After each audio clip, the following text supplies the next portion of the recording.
The following is a presentation of the Watertown Baseball Association in partnership with Aero TV and KXLG Radio.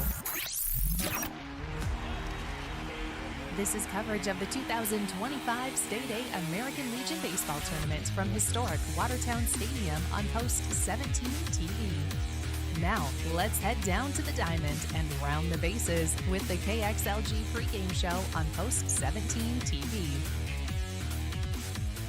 Day number 2 of the 2025 South Dakota Class A State American Legion Baseball Tournament here in Watertown, South Dakota. I'm Jeremy Herbold from KXLG Radio, and joining me from KXLG, we have Ben Dilla to my left here, and to the far left there is Roger Merriam, two-time Hall of Famer from the Watertown Public Opinion. Guys, thanks for joining me here today. Day number 1, Benny, what a beautiful day. It was. Great day of baseball, beautiful day of weather, little rain in the 7 o'clock game, but play kept rolling on, and we had a lot of great games and a few fun upsets as well. Absolutely. Speaking of upsets, Roger Merriam, out of the first 4 games on day number 1, 3 of them, technically seed-wise, were upsets. That's right, 3 of the 4. And Watertown was the only one higher-seeded team to win yesterday, and that is just throwing the losers bracket for a tissy. So wake up in a couple days here, and we're going to see some strange stuff happen, I think. Well, if you're going to write a script for an entertaining state tournament, this is probably going to be the one. So after day number 1 with those upsets, we're set for a pretty exciting day number 2. We have elimination games. First one coming up at 10 o'clock. Number 1 seed, Rapid City Post number 22, who is defeated by Rapid City Post 320 for the first time since, 2008? Yeah, that's what the coach told us yesterday, yep. That was a pretty exciting way to start off the season, or the tournament, I should say. Rapid City Post 22 opens up against Brandon Valley, the 4 seed. So 1 and 4 right off the bat. Then at 1 o'clock today, it's Yankton, who's the number 2 seed, which lost to Harrisburg. They were shut out 8-0. Yankton plays Pierre, who lost to Watertown last night in another elimination game. Semifinals tonight. I don't know how many people had this in their bracket if they did one pre-tournament. At 4 o'clock, Renner, post number 307, that defeated Brandon Valley, takes on post 320. Your post 320, what do you do going into game number 2, Benny? Keep rolling, doing the best you can. They used their ace yesterday, so see what they got on the pitching mound today and see if they can keep the upset train rolling. Absolutely, and baseball can be a game of highs and lows, and they're on a super high right now. A lot of smiles from 320. Can they keep that going, Roger? Well, I mean, their record is like 33-28, and that, there's a lot of close stuff. In Renners is like 21-19. So, I mean, yes, they were the 11th seed going into this thing, but it's not a bad record. In the way they played yesterday, you wouldn't say they were any worse than any other team here. Certainly comparable with everybody. So. And then the late game, it's going to be a good one. Watertown versus Harrisburg. And the other winners bracket matchup at 7 o'clock. Watertown beat Pierre 5-2, and Harrisburg shut out number 2 seed Yankton to advance to tonight's matchup. And boy, I tell you what, that's a rematch, guys, going back to the state high school quarterfinals, where we saw Eli Kokenge, who was pitching. That's kind of the question tonight. Will he pitch? Let's put Roger on the spot. I was going to do a poll on the PO. Does anybody know, will Eli Kokenge pitch tonight for Harrisburg? He's only thrown 4 innings all year. I did a couple of their amateur games. They said he was taking it easy. I think he may have had a little arm issue after the season. But, to throw 4 innings all summer and then come and pitch in 5 or 6 in a state tournament, kind of the people that I've polled seem to think that he might be more the 6th inning guy to protect 4-3 lead or something like that. So I don't know. And they do have that kid yesterday is going to Augustana. They have another kid that's going to Augustana. So Harrisburg, I'm just kind of dumbfounded when you see their record. Where half the guys on a Mormon tour for a month and a half or what? Classic Roger Merriam right there. Roger, I thought we had that talk beforehand. Love it. Always fun. Well, as we talk about Watertown and Harrisburg, Watertown last night, Benny, of course, Caden Rylance, one of the top pitchers in the state, heading to South Dakota State University in the fall, had a great performance, and the good thing is he'll be able to come back Saturday if they get there. Yes, Coach Ryan Neal kept him under the pitch limit, so needs 3 days of rest. But yeah, he'll be playing probably first base, DH, and maybe some catcher the rest of this tournament, and maybe pitcher hopefully on Saturday if Watertown can get there. All right, game number 5 of the tournament, elimination game. Rapid City Post 22 taking on Brandon Valley Post 131 coming up next. We're going to send it back to the control studio for more. Get ready for an exciting game coming up. This has been the KXLG pregame show.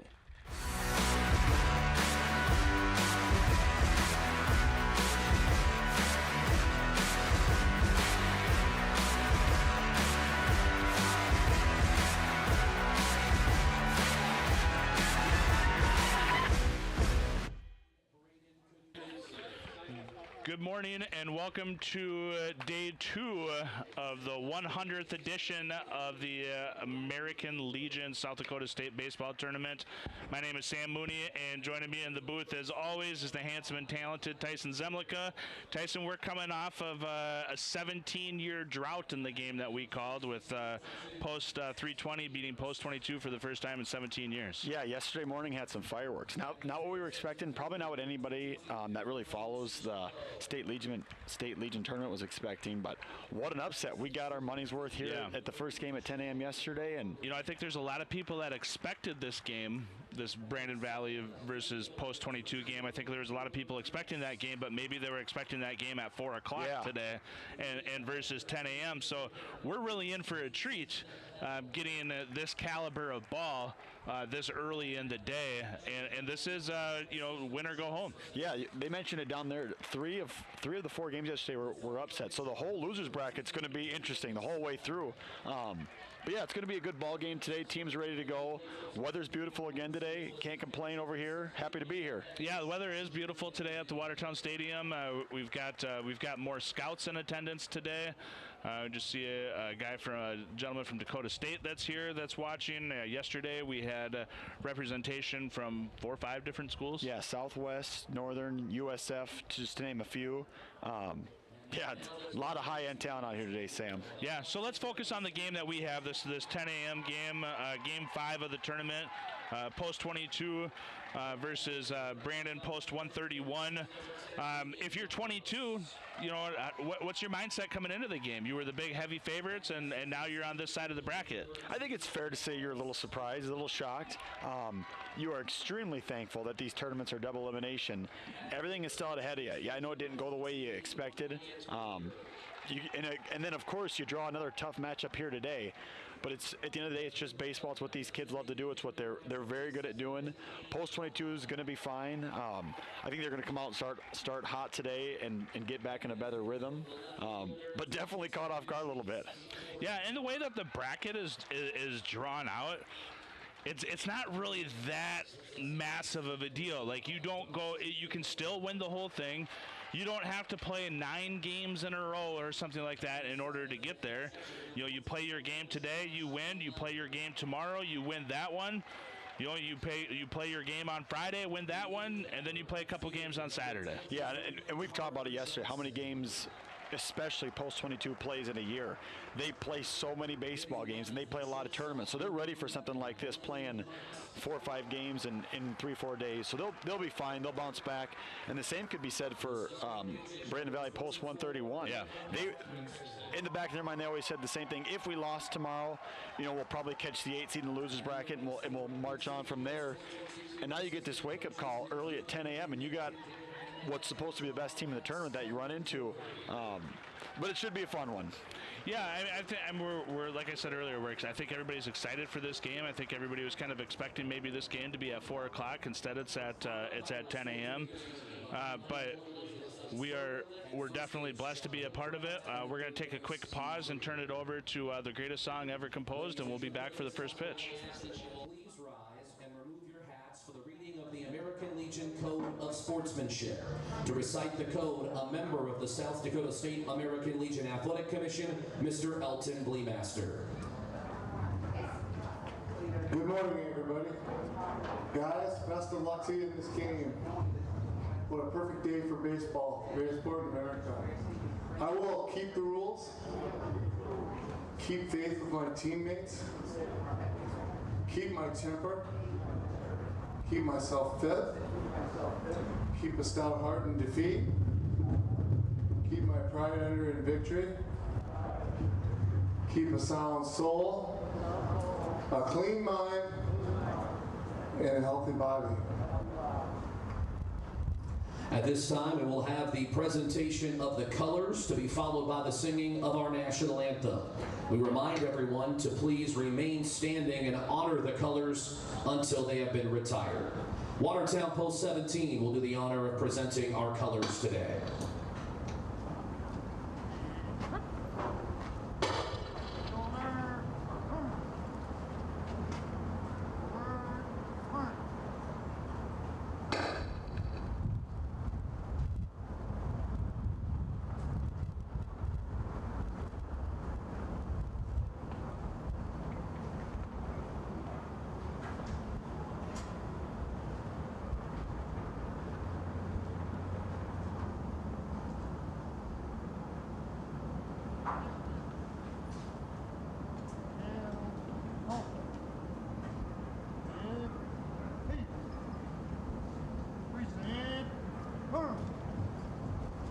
And now to sing our national anthem, Robin Gibbons.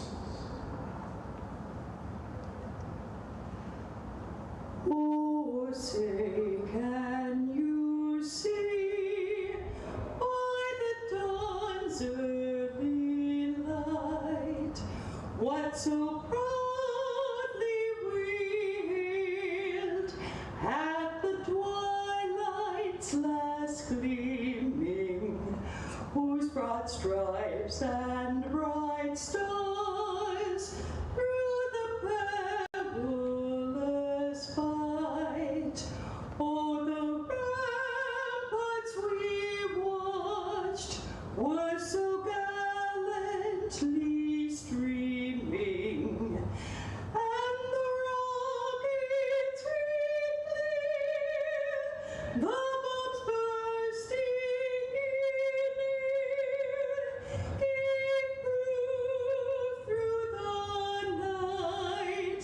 that our flag was still there. Oh, say does that star-spangled banner yet wave o'er the land of the free and the home of the brave.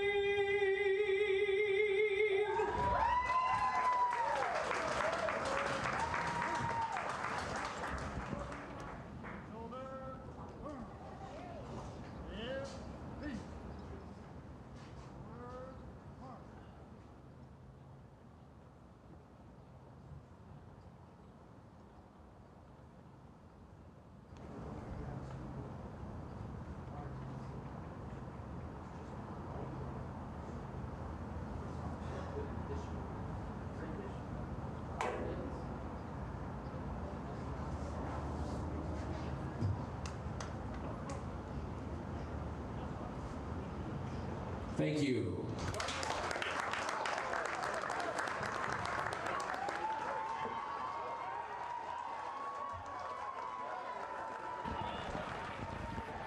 What do you think, Tyson? Can you hit that note? Absolutely not. She crushed I almost that. sat down a little early. I almost sat down a little early too. She hit it and she held it. She crushed that. If there, I mean, I hope nobody's got any glass around and shatter the glass with how well she did there. It's different to the national anthem that you and I are accustomed to hearing. Yeah. Well, that was good. What's the guy that always sings that again here at Watertown? Nick Kranz. Nick Kranz. He's got a different. Is it? He got different. Matt, Marty. He hits a different couple notes. Yeah. A little bit lower. Yeah, a little bit lower. Yeah, that was really well. Okay, so we are just about underway here. Got the umpires walking off the field.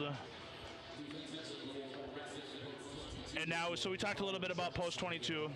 let's talk a little bit about. Let's highlight some post 131. What kind of mindset do you have coming into this game, knowing the challenge that's in front of you? Well, we did talk about it. They're out there playing hacky sack. I think they're loose. They're laid back. Like I said, it's just baseball. It's just another day for them. They got to approach it that way. Another good pitcher on the mound here for post 22, but. If I could say anything, from what we watched with Post 22 yesterday, Brandon Valley's got to come in here, maybe not be super aggressive early. Look at a couple pitches, because the Post 22 starter yesterday was just a little erratic, probably from what he's accustomed to being. So be patient. It's just another game of baseball here at Watertown Stadium. Relax and have a good time, and let the results kind of play out as they will. Yeah, I think if you're post 131 here, you just won a state championship in high school, right? So like you understand the magnitude of the game. You know that this is a winnable game for you. Yep. Every game, is a winnable game for you. You're coached by former Watertown hero Jeremy Van Heel, so he's familiar with the venue. My understanding is, and I could be wrong, but home run distance is a lot like the fish that got away, sometimes. But I was told today that by a reliable source, by a very reliable source, that Mr. Van Heel once hit a home run about 550 feet in the stadium. Over that light pole in right field. Over the light pole in right field, yeah. Big old lefty. So 550 feet, I mean, that's a big boy home. That's a Giancarlo Stanton home run. How many times do you think he's told his players about that? At least 550 times this week. I would tell that story too if I could hit one that far, so I don't blame him. Yeah, that's pretty incredible. We're underway here. So the first pitch misses just a bit outside. You also mentioned all these guys from Brandon Valley are coming back, or are able to come back next year if they choose to. Yeah. Both every rostered player on Brandon Valley is eligible to come back. Now, Brandon Valley is missing somebody that turns out is pretty okay at baseball. Aiden Zur, down in South Bend. Going to Notre Dame, huh? Going to Notre Dame. Braden Knutson starts the game off here with a 4-pitch walk. So rinse and repeat from yesterday. I mean, outside of the hit batsman, but yeah, post 22 having a hard time finding the strike zone early on. And Brandon Valley, heard that notice. Just be patient. Take your time. Let this game kind of come to you. If it's anything like they witnessed in this game yesterday with post 22, it's a little erratic finding that strike zone early. Good lead over on first base here for Knutson. He's about 3.5 steps off. Gonna bunt. Expecting bunt, throw over. And now, so he was about 3.5 steps off. And with that throw over, I mean, he got back over him plenty of times. So maybe we'll see if he adds another half a step or maybe even a full step. We have seen teams be aggressive here this weekend, playing a little small ball, which I certainly appreciate. I know you like it as well. Yeah, I love the small ball. Yeah, he's got a good sized lead there. Now, Aiden Roberts did not crash down to the plate that time expecting bunt. And the count goes to 1-0. Working ahead again. Are you going to just red light until you get a strike? That's 5 balls in a row? Yeah, 5 in a row. We don't have our pitch count here today, I just noticed. You're supposed to be keeping track of pitches. I mean, our outs in 6 straight balls. Yeah, yep. I meant our outs, our laptop that was here yesterday. Oh, yeah. We have to work a little harder, I guess. I got booked, so we're good. So, yeah, we got 6 balls in a row here to start the game. That's a heavy bat. Quick tag there by the first baseman for post 22. You talked about mindset today. Too. That's Wyatt Reeder. With all these young guys that have the ability to come back next year, they're playing with house money. They got nothing to lose. They know they're playing kind of the juggernaut of the state right now.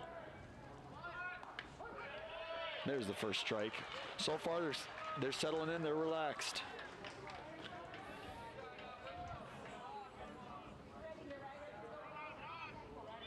I think the scoreboard there says 1 ball, 2 strikes. So maybe we missed one earlier. Oh, that first one was a strike. Must have been. connecting with a can of corn out there into right field. So the first out of the game is an F9. That was Ryder Muller. Runner does not advance, so that's going to bring up third baseman Ryland Carroll. I think for the pitcher, just to, get that first out, just to calm nerves a little bit. I think that's a big one. Yep, I agree. I'm assuming we won't see a bunt here. We did see a bunt in this situation yesterday, but I guess we had runners on first and second yesterday. I think we might see the first guy on first base take off. He's getting a healthy lead, but I feel like he could still get another half a step. Yeah, he's beating her back easy enough. Yeah, he's beating it back pretty well.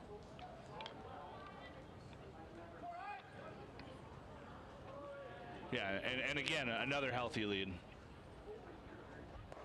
Doesn't go. A little low there. I'm trying to see if I can, I'm watching the third base coach give the signs. I'm trying to pick up on them. Trying to steal some over here? Well, maybe not steal them, but... Don't hear any garbage cans banging. Yeah, if we hear garbage cans banging from the dugout, then we got a problem. I think that would go against the code of conduct that everybody does. Before not everybody. Well, everybody says the code of conduct before the game. We just heard it. Right. So, yeah, I would feel like a Houston garbage can would be against the code of conduct. So you're saying they don't read that code of conduct before Astros games? That's what you're saying? Yes, that's exactly what I'm saying. Somewhere Jose Altuve is shaking his head, watching and listening to us. Shaking his head. Not very appreciative. Yeah. There he goes. There he goes, yep. And we got a hit and a run. He's have to get back. Gotta get back. He's hosed. Gotta get back. Oh, yeah, easily hosed. Great job by 22 to get out of there on the hit and run. No runs at the top of the first.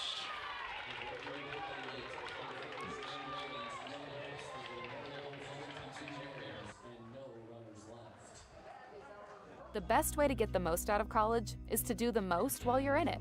At Lake Area Tech, you'll learn in living, working environments with hands-on training and real-world experience to prepare for a high-paying career you love right out of school. From the moment you step on campus until you're one of our graduate success stories, when you start something here, you'll get an education you can really put to work and the best return on your investment. Lake Area Tech, the start of something new.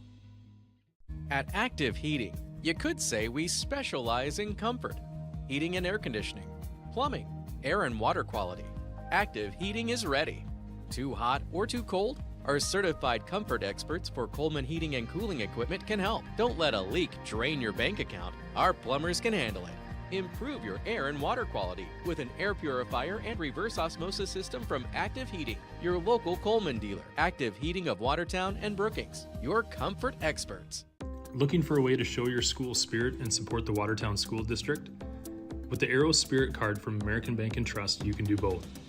Every time you use your Aero Spirit debit card, a portion of your purchase goes right back to the school, helping fund important programs and activities. It's a win for you and a big win for our students. Visit your local American Bank and Trust at 1715 First Avenue Northeast today to sign up and make a difference with every swipe. American Bank and Trust, member FDIC.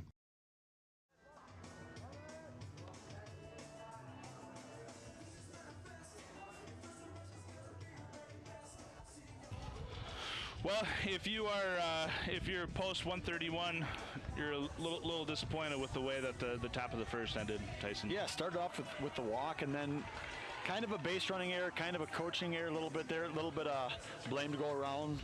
The base runner, unfortunately, didn't even know the ball was caught until he was standing on second base. An easy double play for the right fielder and the first baseman to connect on. Yep.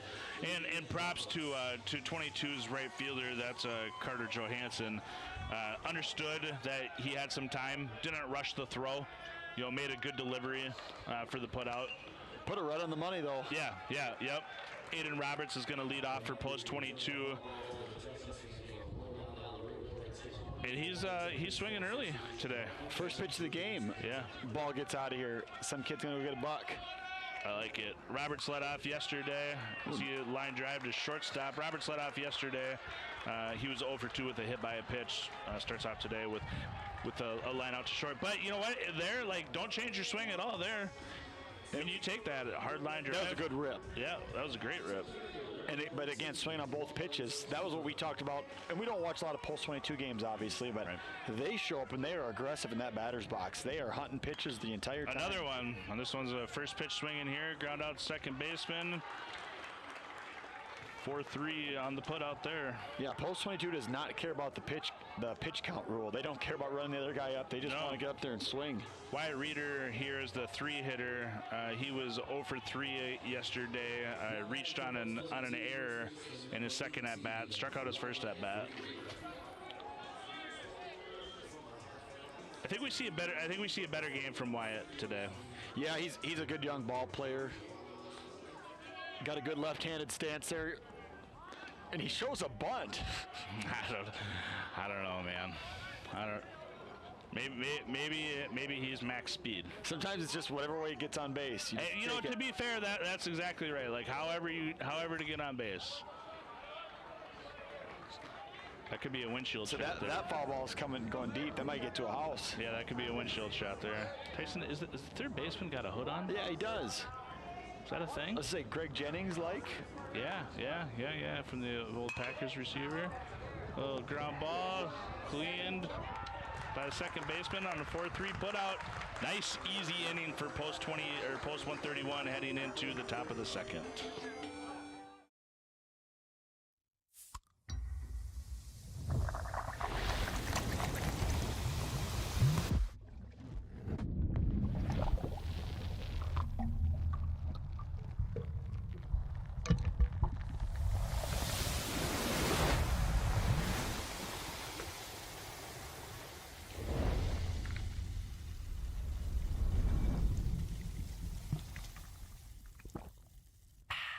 In town for the game or just passing through? Well, swing by Country Road Barn, home of the area's best smoked meats, brisket, ribs, pulled pork, all slow smoked to perfection and served with that small town charm. They're open Wednesday through Friday, 5 until 9 p.m., so plan your visit and bring your appetite. It's a true taste of small town South Dakota and worth every mile. The Country Road Barn, just minutes from Watertown and a home run for your hunger.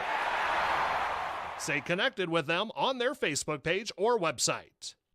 As one of the nation's strongest financial organizations, First Premier Bank and Premier Bank Card have the strength to do good.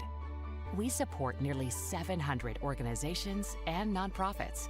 Our employees give more than 30,000 volunteer hours annually. And we are continually seeking ways to make South Dakota an even better place to live. It's the Premier Way. First Premier Bank and Premier Bank Card.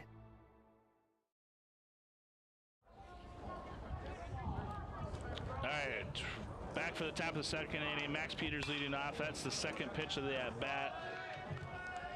Easy ground ball from Roberts. A lot of good infield work here so far today. All the balls in the diamond have been cleaned up. Nice throws over to first. You know, that throw from third to first gets overlooked a lot, but that's a long throw, you know, for anybody to make, let alone, you know, a 17, 18-year-old kid. And Aiden Roberts, I believe, is third baseman for post 22, right?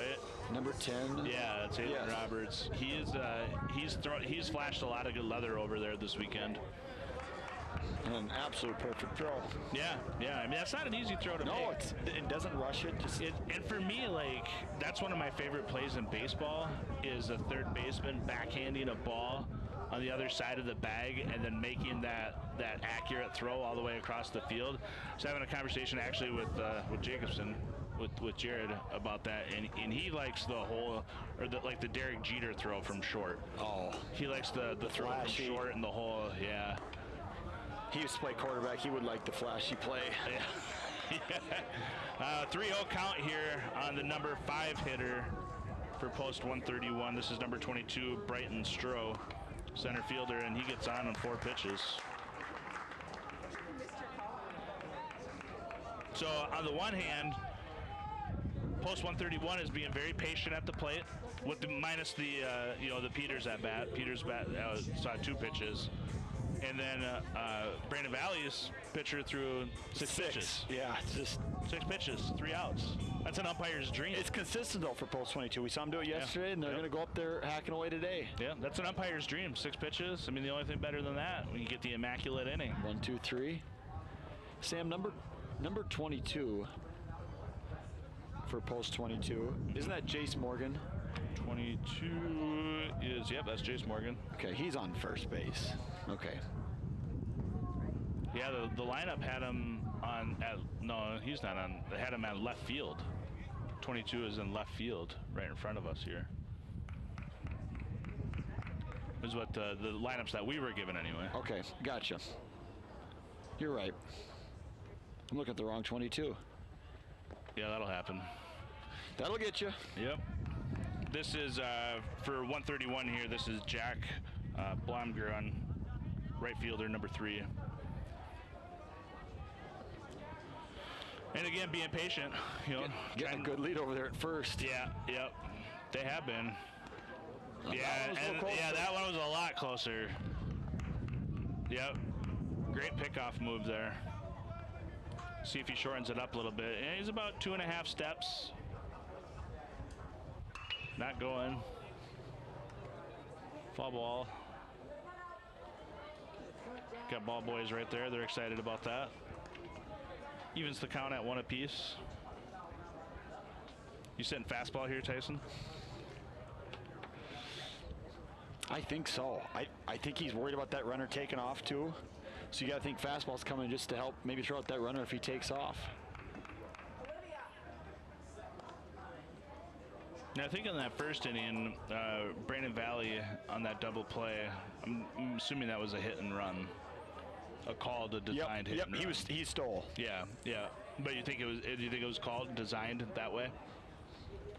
I don't know. I think it's one of those things you don't tell your hitter he can't swing. I'm not sure if it was you have to swing. I think it just kind of played out and happened that way. One thing that I do want to see this weekend, or this week, as we progress here, is a bona fide suicide squeeze. I'd like that. I would love that.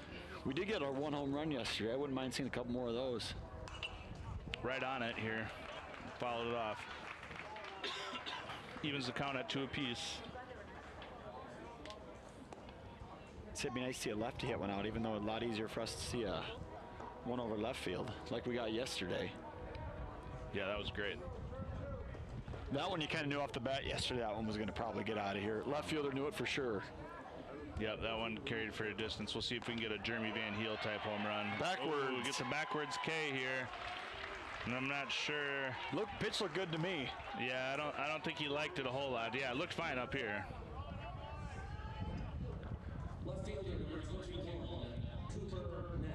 I believe Cooper Ness is a basketball player as well as a football player too. Name rings a bell. So now you got 2 outs. Runner's still on first. But regardless, I mean, the pitch count is heavy again. Yeah, up to 23 pitches here through the first, not even the first 2 innings yet. Got a little breeze that picked up today. I like it. Blowing in. Yeah, I don't know if our audience can hear that through my mic at all, but I like it. It always getting closer, Tyson. Yeah, that one was close. He's getting closer. I could have seen that one actually being out. That was really close. But this wind blowing in, that's got to be, pitcher makes them happy. Yeah, and I think if you're post 22, you got to find the zone. I mean, these heavy pitch counts in a tournament like this is going to come back and haunt you at some point. Yeah, because you only got so many guys that can throw, and now maybe post 22's got more than everybody else. Maybe, you know, they're deeper. They're deeper. Deep depth, everything. But yeah, they really run those counts up. Yeah, throwing gas here now. And they had to use 3 guys yesterday. Yeah. Yeah, and this is one of the few times that 22 is working ahead in the count here. 1 ball, 2 strikes.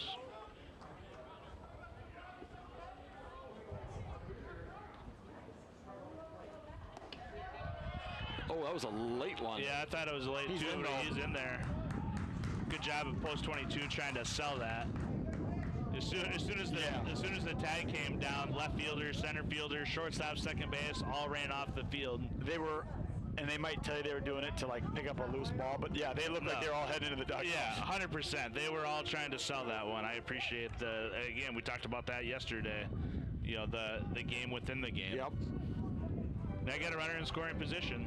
He looked like he was in there pretty comfortable. Yeah. I thought maybe it was a little delayed. It was. It was. Field. Yeah, none of it matters anyway as they escape with the strikeout. One man left on, no runs scored. Glacier Lakes Power Sports and Golf is your indoor golf destination in Watertown, South Dakota. We have 4 golf simulators available to rent 7 days a week. Call us at 605-954-4080 to reserve your time or visit our website at glpowersports.com. Infinity Fun is the place to be. They got trampolines, they got bowling, they got mini golf, they got games, they got food that's insanely good. Infinity Fun, they got trampolines, they got bowling, they got mini golf, they got games, they got food that's insanely good. Infinity Fun. Open 7 days a week in Watertown. Your starting lineup for KXLG Radio. Leading off at the front desk, Lori Kane. On the air, your power hitters, Jeremy Herbold, Ben Dilla, Jan Robson, Tim Williams, Gary Weckworth, Robin Givens, Doreen Foster, and Jaden Thomas. If it's news, Steve Jurens hits it out of the park. In sales, your closers, Andy Turback, Ben Dilla, Nicole Kraus, and Brody Reese. And skipper, Melissa Herbold. KXLG, your locally owned community radio station, still undefeated.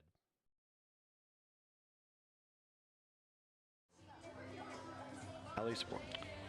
So shout out here real quick before we get started here in the top of the third, or excuse me, the bottom of the second. KXLG has just done a phenomenal job out here with their pregame show, their postgame show, and then their in-game show. They've been here all day yesterday. They'll be here all week. That team is doing a fantastic job. Some of the best. They came well prepared. They got a lot of notes, doing a lot of good interviews. The whole venue has done a really good job so far. Yep, as you see, grounds crew, all of it. Foul ball there by Kane McLeod.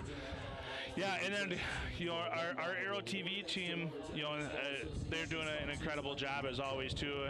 Ryan Remmers is kind of our executive director for Aero TV, and he was out here yesterday at 3:30 in the morning, getting everything set up, and he does an incredible job, and so does the camera guys, and there's an entire team up in the booth behind us that puts this thing on. And Tyson, you and I have said all along that we have the easy job. We're just talking. Yeah, we just talk about what we see and just talk, and those guys put it all together. So shout out to all of them. Some of those guys echo the same things. They don't even feel like it's working. They're having a good time. They love baseball. I know Remmers does. They're out here just watching the games and working a little bit, but they put together a heck of a production. Yeah, and last and certainly not least, Ryan Neal and the Watertown Baseball Association. Again, the stadium looks incredible, and Ryan and his team have just done a phenomenal job with the venue and putting this on as we see strike 3 there from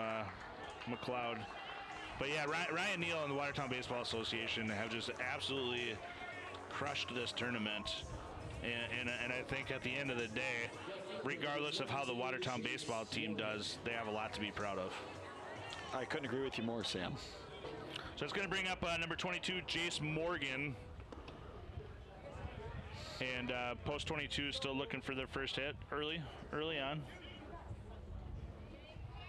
Seeing more pitches this inning. Yeah, they are. It feels like there's this small monkey on their back right now. They just got to shake off. Yeah, you just feel like they're just waiting to bust out. Exactly. I watched a game earlier from Post 22, prepping for our game yesterday. They put up 11 runs in the first inning. That's a softball score. Yeah. That's a softball game. And we get a pop fly here into shallow left field. Tracked down by the shortstop for out number 2. And you don't want anybody to try to do too much either. But they always say in softball maybe it's solo start rallies. It's just You want somebody to even hit a gap, a stand-up double or slide-in triple. Just something to get the team going here. And yesterday, speaking of something to get the team going here, Inhofer came in yesterday and gave them a spark. He came in after the injury, and he stole 2 bases. He got on base, got a hit after an 0-2 count, and then had a knock in a second at bat. So if there's anybody that can do it here for 22, it's Inhofer. And he came up swinging right away too. And now he's down 0-2, similar to his at bat yesterday. Started his at bat 0-2, and then laced a single into the outfield. And there he goes again, makes contact on 0-2, right over to third baseman. Whips it over to first for out number 3, and post 22 is retired in order as we go into the top of the third. Midwest Foam and Coatings LLC is a family-owned and operated full-service insulation company specializing in spray foam application and energy efficiency. They offer all types of insulation like spray foam, blown-in cellulose, blown-in fiberglass, and fiberglass bats. Midwest Foam and Coatings also does insulation removal along with specialty coating that can restore rubber and metal roof systems. Visit their website for more information at mwfoam.com. Good luck to the Watertown Post 17 baseball team from Midwest Foam and Coatings. Between working on our farm and being a surgical nurse here at Prairie Lakes for 43 years, my shoulders have been through a lot. I needed a different kind of surgery. It's called a reverse total shoulder replacement. Different shoulders are different. With surgeons like Dr. Johnston here in Watertown, I didn't need a different city, just a different plan. Prairie Lakes Healthcare System. Your health, our mission. In the heart of South Dakota, where community and traditions thrive, ReliaBank has been a trusted presence for over a century. From our humble beginnings in 1920, we've grown alongside our communities, committed to financial success and community betterment. At ReliaBank, hometown customer service isn't just a promise, it's our legacy. Your success is our success, so let's keep growing together. Today, tomorrow, and for the next 100 years. Experience banking where hometown values still matter.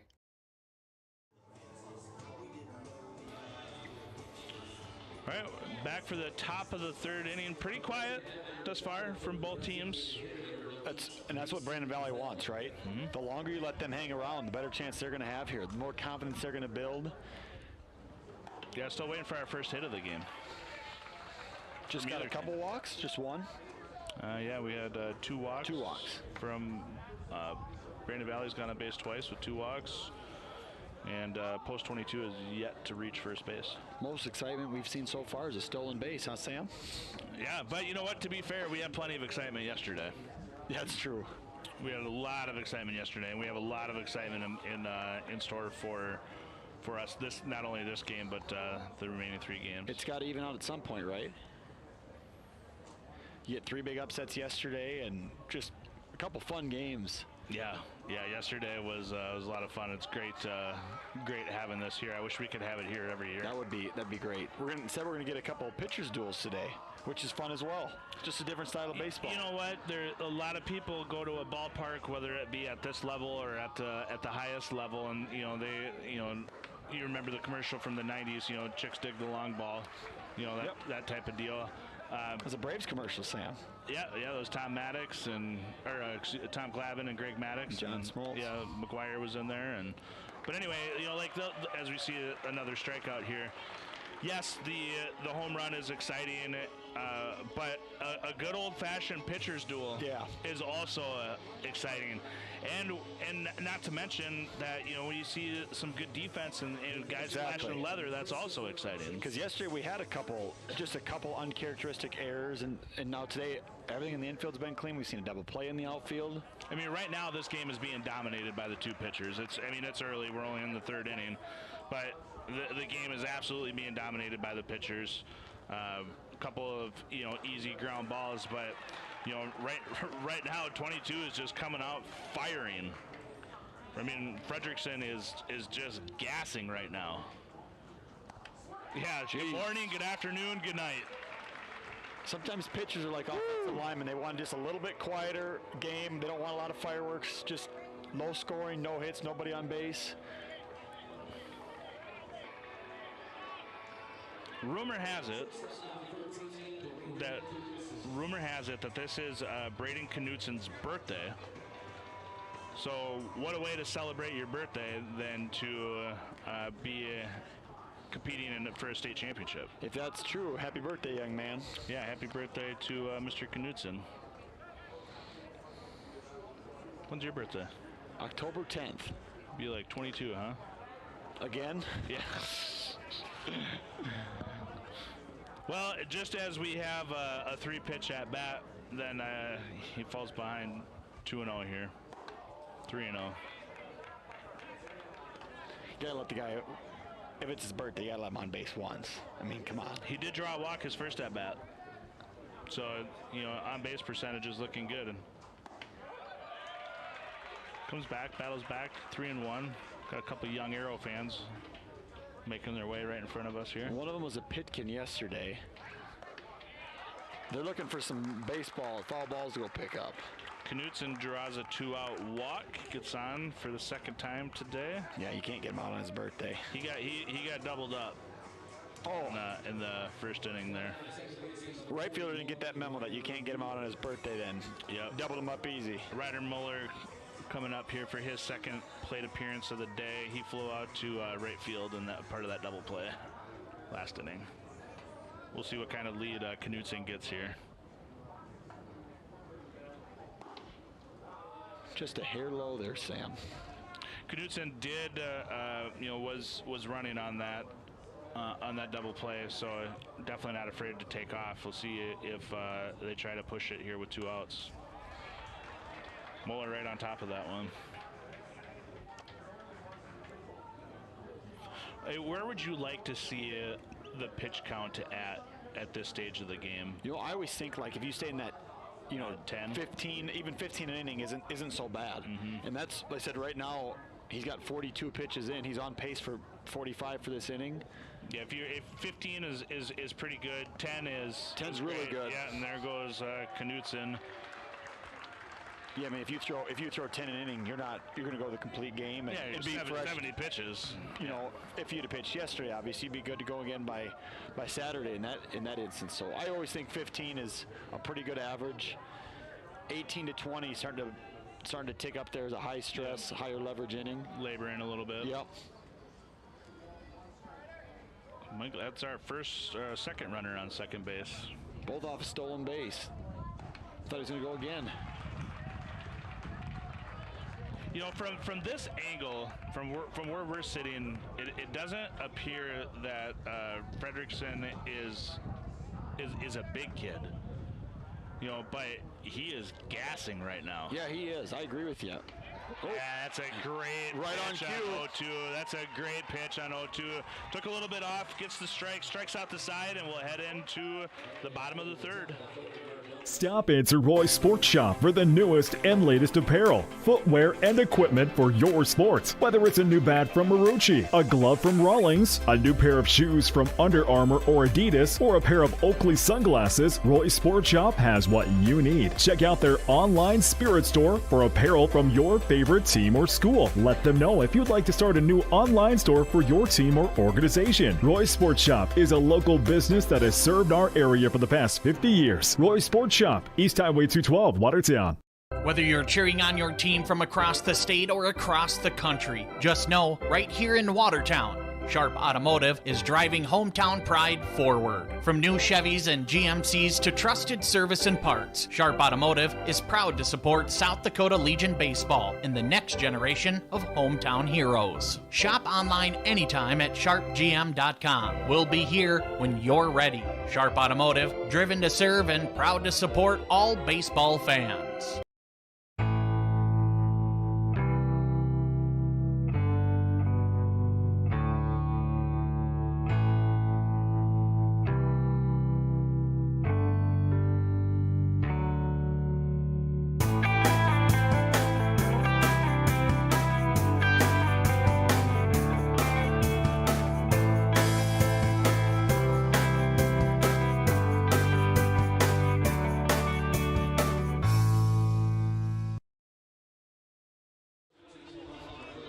and we are back as we get into the bottom of the third here. 7, 8, 9 due up for post 22. That's Johansson, Hunt, and Elder, Johansson, and Hunt.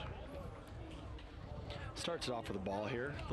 22 needs a guy on base here, Tyson. Brandon Valley's pitcher certainly does not think so. Yeah, Caleb's throwing darts right now. I mean, he's just going in and working ahead in counts. That was just his 21st pitch. Yeah, staying around the zone. You don't want to go home yet. No, bus ride home after state tournament's always better when you have some hardware. 3-1 here. Elder doing a good job of working the count, trying to get on for the first base runner of the day. We were talking yesterday, Tyson, a little bit, and I saw a video of Clayton Kershaw in high school. Struck out, threw a perfect game, and struck out 21 batters. Really? Yeah. He went to some high school in Texas with Matt Stafford, but that is a crazy stat that he could. Yeah, perfect game, 21 up, 21 down, 21 strikeouts. Good day for the infield. Better day for the outfield. They said the outfield probably just set up a little tent out there. Yeah. Showing bunt here. God, can you imagine watching that game? Watching yesterday's game was crazy. You know, an upset like that, first time in 17 years. Yeah. But a perfect game, striking out everybody. Yep, 21 up, 21 down. Can't do any better than that. 21 Ks. The bunt is going to advance the runner. Ooh. Good dig there by the first baseman to get the out.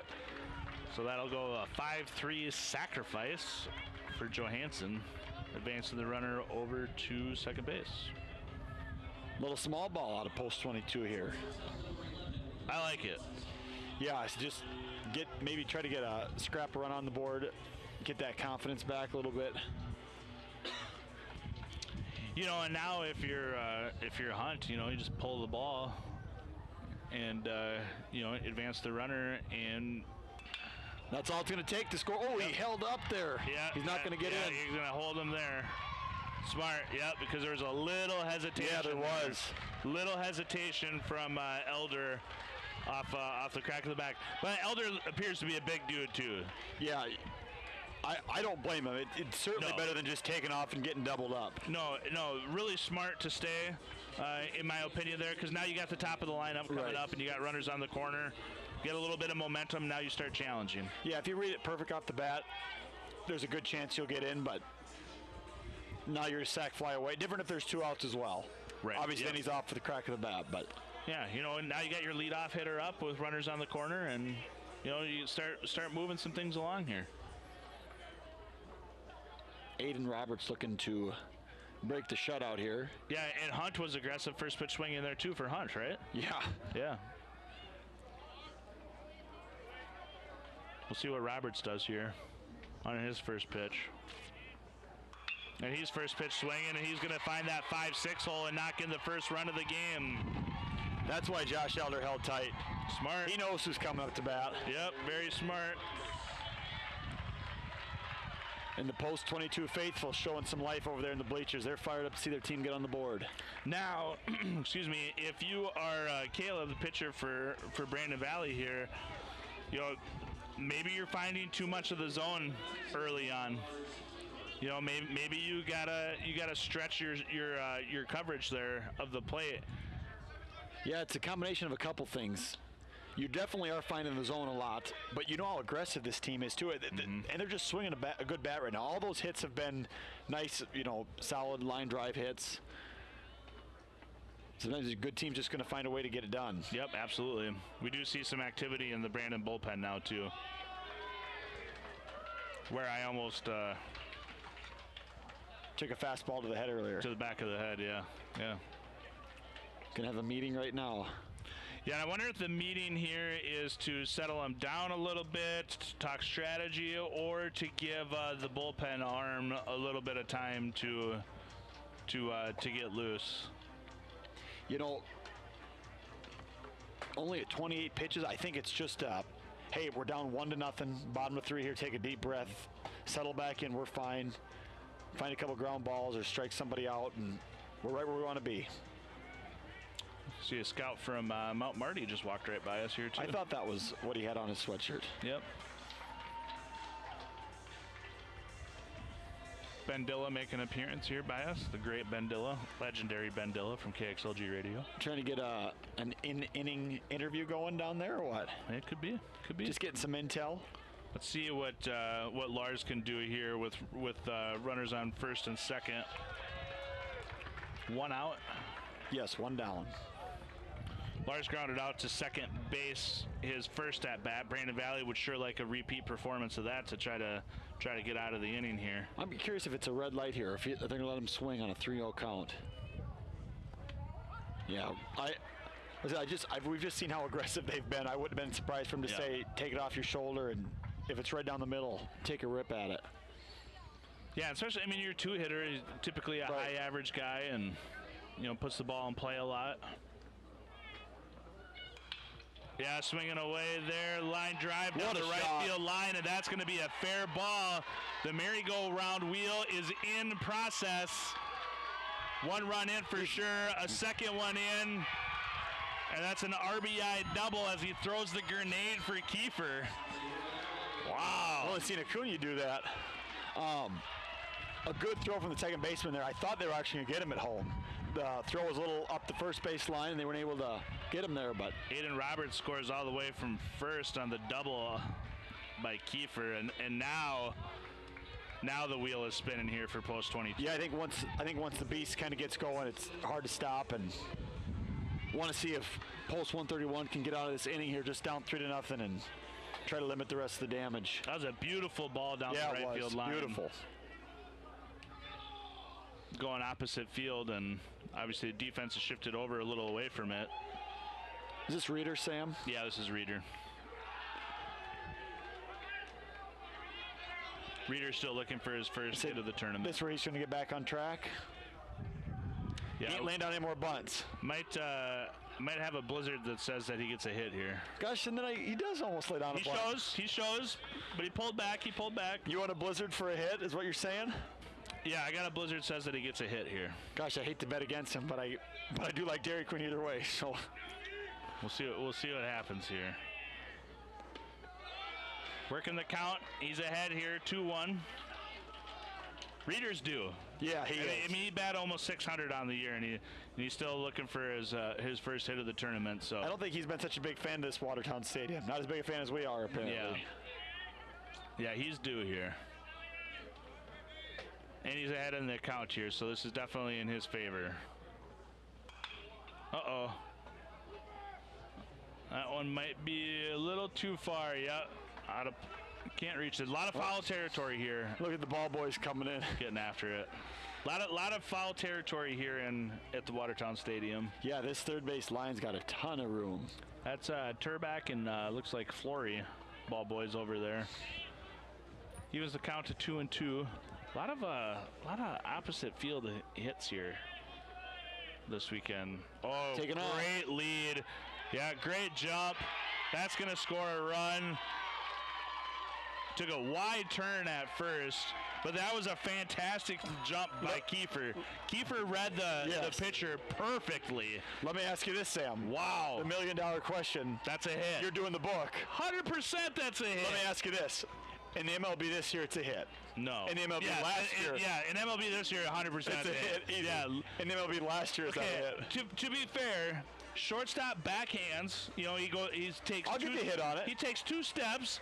The ball was hit hard. It wasn't like it was. No, it was good. It was a good hit. Yeah, that's I'm just stating a little bit of shot at the MLB there. Yeah. Which I know you don't like all the extra granted hits as well. Yeah. That was a hit, and we celebrate with a blizzard on the way back. Both winners on that one. Yep. And Wyatt Reeder's a winner there too, as he knocks in an RBI. But Kiefer, man, I mean, he saw something there because, that was like a first movement jump.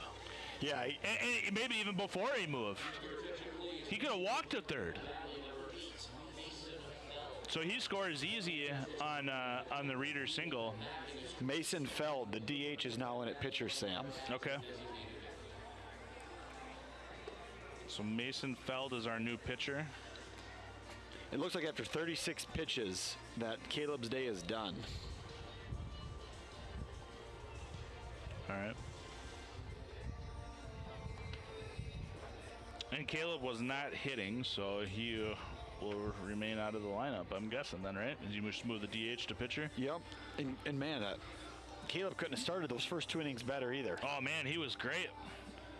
He was great. I mean, he was gassing, and then in that second inning, you know, he made quick work through 6 pitches the first inning and made quick work of the second inning. Yeah, I think and then just ran into some trouble there in the third. 18 pitches through the first 2 innings, and he had 18 more in the third, and that's he didn't ultimately get through it here with just 1 out in the bottom of 3. Yeah, you know, in the third inning here, we've got a walk, and then we had a sacrifice, single. Kiefer got the double on the right field line there, and then Reader with the single. So I just got a text, and somebody's telling me that that's an error. That's an E6. I'll debate that. I'll debate it.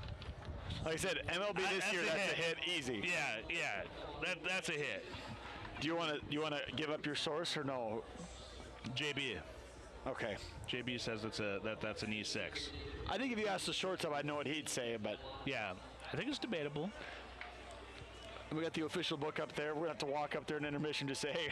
Yeah, I mean, as far as my book concerned, Wyatt Reader, that's a hit. Congratulations, young man. All right. First pitch from Mason's a ball. 4-0 here, post 22, blowing up for 4 runs here in the third inning. Bigger kid here on the mound too. Yeah, when we saw the pitching change yesterday, the second guy he really worked at a fast pace. I was curious if that was going to be the approach here, but trying to find that inside corner, and the batter thinks he was hit. Almost clipped him.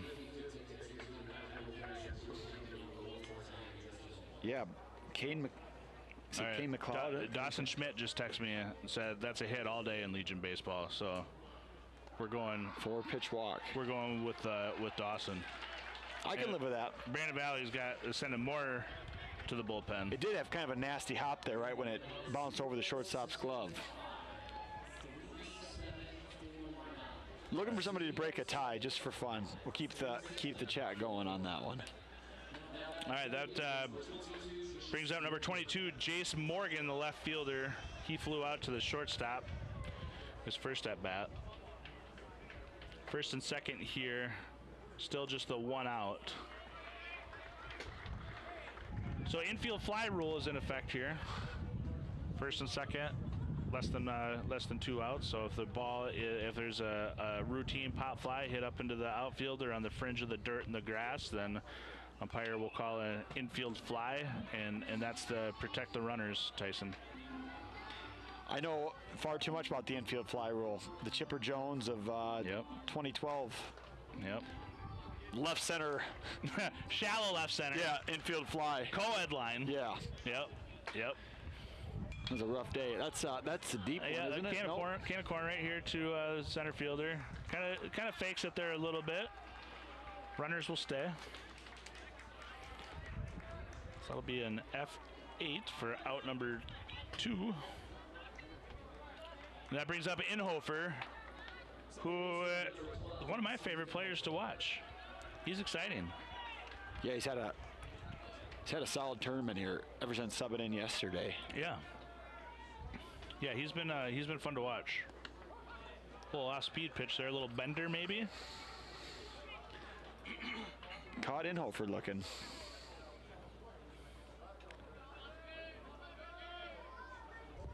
That one's low. Yeah, that one's gonna miss low. Evens the count at 1. 4-0 post 22. Bats came alive here. Let's see if they can continue the party at 2.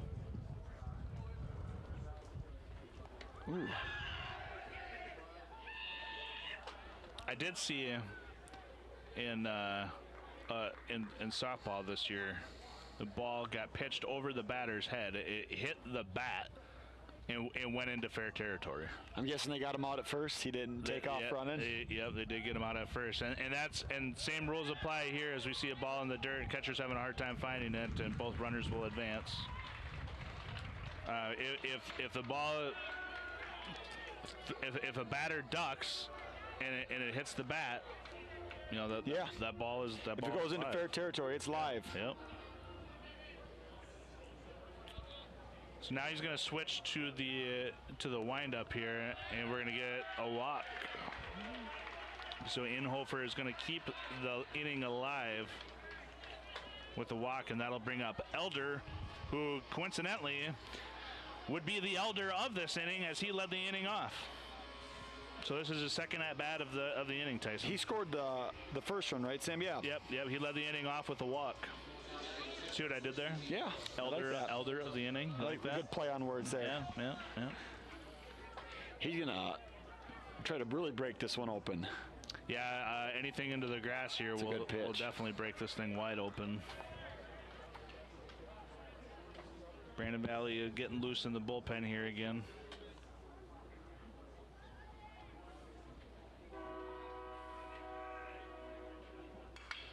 There's a ground ball right up the middle past the second baseman. It's going to score 2 runs as Elder knocks in 2 more to extend the lead to 6-0. Just about a step outside that second baseman's range. He almost got to it, kind of threw his glove out there and just kind of skipped over. So Reeder scores, McLeod scores, Inhofer goes over to second, and Elder's on first with 2 RBIs. Gonna have a quick meeting here on the mound. Oh no, we're gonna switch pitchers. We're gonna get a pitching change here. That's it's gonna be number 19 for Brandon Valley, and that is Will Van Leer, class of 27. September 18th is his birthday. That's a fun fact. That's when I started dating my beautiful bride way back when. September 18th. That's good you know that date. Yeah, yep. So 6-0 here, post 22, and I think this is the post 22 that we all expected, Tyson. Yeah, and it took a couple innings for him to get going even here today. The first 2 innings were 6 up, 6 down, and Caleb was extremely efficient in those first 2 innings. And since then, post 22 realized, hey, we got a tournament to win here. We got to get going. Yep. And if you're some of these teams that are in the losers bracket and you're watching this game, maybe you're going, okay, this is the team that we all thought. And interesting losers bracket when 3 out of the 4 games yesterday were technically upsets with the lower seed winning each game. Yeah, Watertown and Harrisburg have a big opportunity here, and as well as 320 and Renner. Yeah, staying in that winners bracket, which is obviously where you always want to be. What maybe feels like what everyone thought was the best team is coming up all the way from the bottom. So you got to take advantage of those games later today and stay away from them as best you can until you have to see them in the championship. Yeah, so we can take this time to just kind of set the table a little bit. So today at 1 o'clock we'll have Yankton and Pierre. Cam Corey and Brett Scott will be on that call. That's a winner go home game. And then at 4 p.m. is the everybody's favorite underdog, post 320, and Renner, and that'll be Brent Nathaniel and his partner will be on the call for that one. And then of course the main event, if you're an Arrows fan, is Harrisburg and Watertown tonight at 7, and Brent Nathaniel will be on the call for that one as well. That should be a fun one as well. We've heard a little bit about Harrisburg's pitcher, right, Sam? That he may or may not throw, but if he does, the Gophers have him on a pitch count. So it won't be like he's probably not going to go be doing any complete game type of stuff. Yeah, Minnesota Gophers, new pitcher. Yeah, so interesting challenge for the Arrows later tonight. Yeah, for now, Carter Johansson is up to bat, and he's looking to extend the inning and keep this thing moving here for post 22. 6-0 here in the bottom of the 3rd. Wind's starting to pick up a little bit here, Tyson. I like it. Blowing some of our paperwork around. right on top of it, another souvenir for a lucky fan out there. Maybe they could bring it in and have them sign it. I don't think they probably won't be asking for our signature, huh, Sam? I don't think so. Maybe they don't want to be broadcasters when they grow up. No, I don't think so. And plus, anything that I would sign here in about an hour or so would have Blizzard all over it. So, you know, that's true.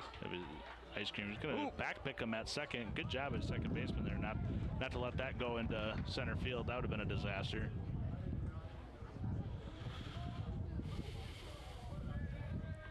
Johansson had a sacrifice his last at bat. Moving a runner over. Swinging away here.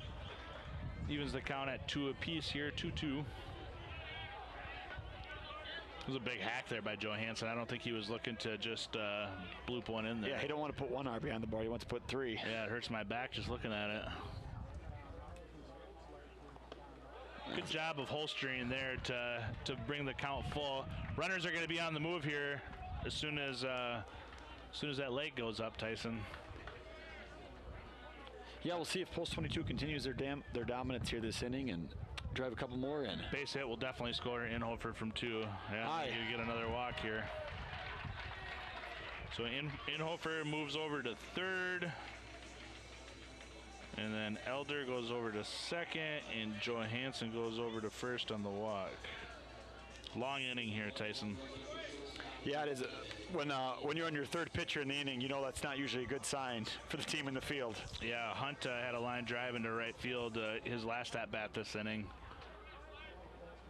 At least, I mean, Brandon can go into the windup here. Ooh. Oh, there you got a hit batter. Knocks one in. So there's an RBI for Hunt. On the hit by pitch.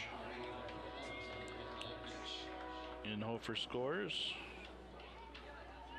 And the inning continues. Yeah, things kind of unraveling here for Post 131, Sam. Yep.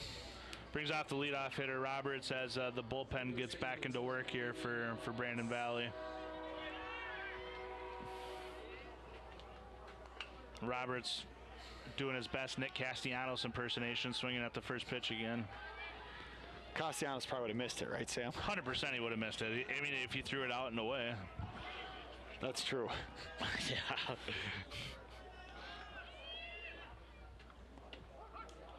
Roberts looks at that one for strike 2. So Brandon working ahead in the account here, 0-2. 7-0, 22 here. Hard hats are kind of flexing their muscles a little bit, Tyson. Yeah, Will's just looking for this one ground ball right here, and he's going to get it. Get out of this inning. Must have been the hoodie. Must have been. 7-0 Post 22 as we go into the top of the 4th. Good luck to the Watertown Post 17 baseball team from Tony Arnold Construction. If you're looking for a general contractor for custom homes in and around the Watertown area or are in need of residential, commercial home, and commercial home remodeling, give Tony Arnold Construction a call at 605-880-8497 or email TonyArnoldConstruction@gmail.com. Good luck to the Watertown Post 17 baseball team from Tony Arnold Construction.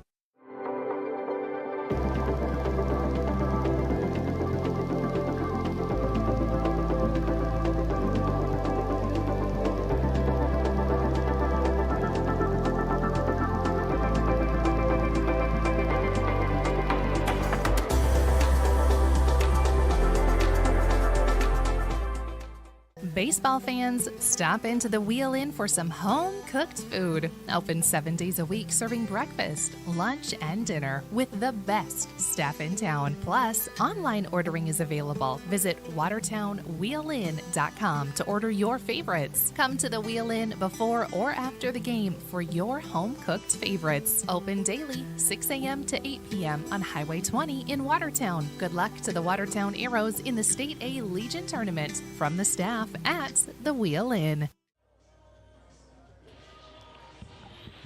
All right, Tyson, 7-0 Post 22 as they explode for 7 runs in the 3rd inning there. Yeah, looks like they woke up here a little bit. They got the bats rolling. They've already been good on defense today. Their pitch has been good. He's been sitting a while, but he's up to, what did we say, 46 pitches on the day? Yeah, so I don't know how long they will send him either out there, but if he's going to be this dominant, might keep him out a little bit longer. 5 hits that inning, 3 walks, and a hit batter. Jeez. For Post 22. 1-2. And a 7-0 lead. Yeah, and if you're Fredrickson, right? You have been sitting a long time. Yeah, we'll see what the rust looks like for him, but how's his pitch count looking? 47, that's 48. Okay, so he's sitting pretty good. I wonder if it's, if he's not going to throw the rest of the week, if it's one of those where you just say, hey, we're going to throw you as... Just go and finish it out. Take you as long as we can. Yeah, and at this point, I mean, with the 7-0 lead, you really don't want to have to dip into your bullpen. Right. Save some of those guys for tomorrow to keep them fresh.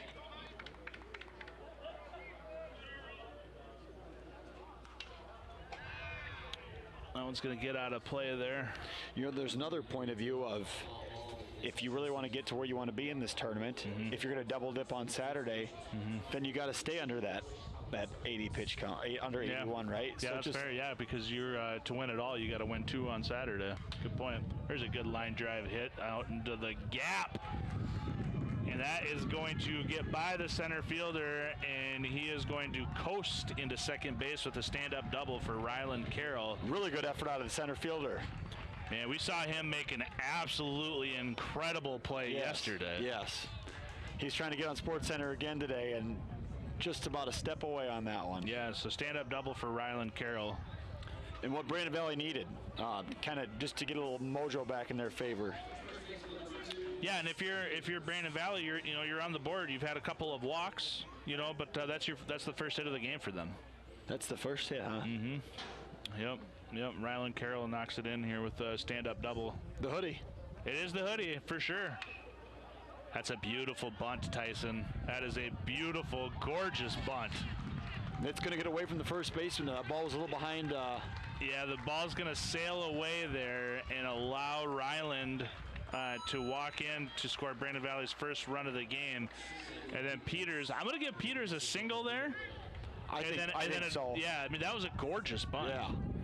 See, my first thought is when you're down 7, I'm surprised you're giving up, conceding an out just to advance a runner. But if you can bunt like that, that was a beautiful bunt, and I'm going to give him a single and then a throwing error to advance him to second. I don't know what the official book is going to give him, but that's what my book is. I think that's the right call. That even a good throw, I think he just about beats it. Yeah, I think he beats it, and I think really the as fast as, and we're going to get a pass ball here that's going to allow Peters to get over to third.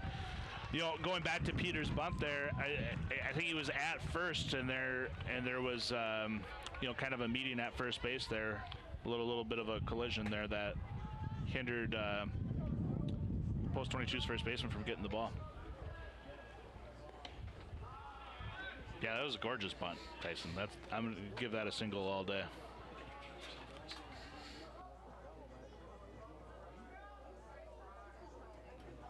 So this is Brighton Stroh, the center fielder for Brandon Valley here, trying to just put a ball in play.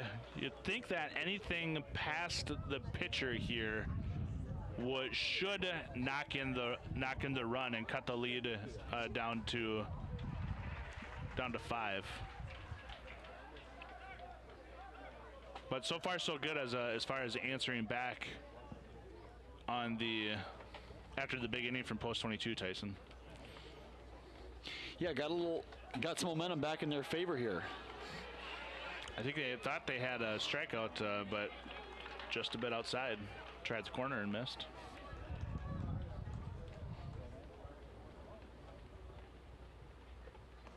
Yeah, there he gets him. That's the one he needed. That was a big one. Yeah, I think Stroh would like that one back. Didn't get a great swing on there. Sam, you're going to see on the sign or on our screen here pretty quick a cool deal that Dakota Sign and Graphic put out for us. Should be coming up on the screen here any second. There it is. Look at that, Sam. Look at that. Oh, how about that? Yeah, Dakota Sign and Graphics sponsored a video board that would be here on the third base side, kind of behind home plate there. And Yeah, and it's pretty cool. Yeah, it's really cool, and it's just kind of a live view, I believe, of our broadcast. So really neat. That's pretty cool for them to do that. Yeah, really neat. There's a line drive that's going to fall in front of center field, and that's going to knock in another run. Nice RBI single there for Jack.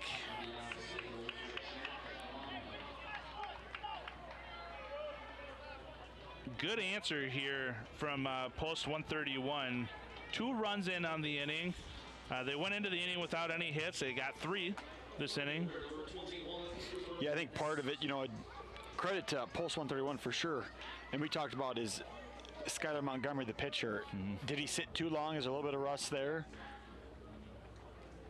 It looks like a little bit so far.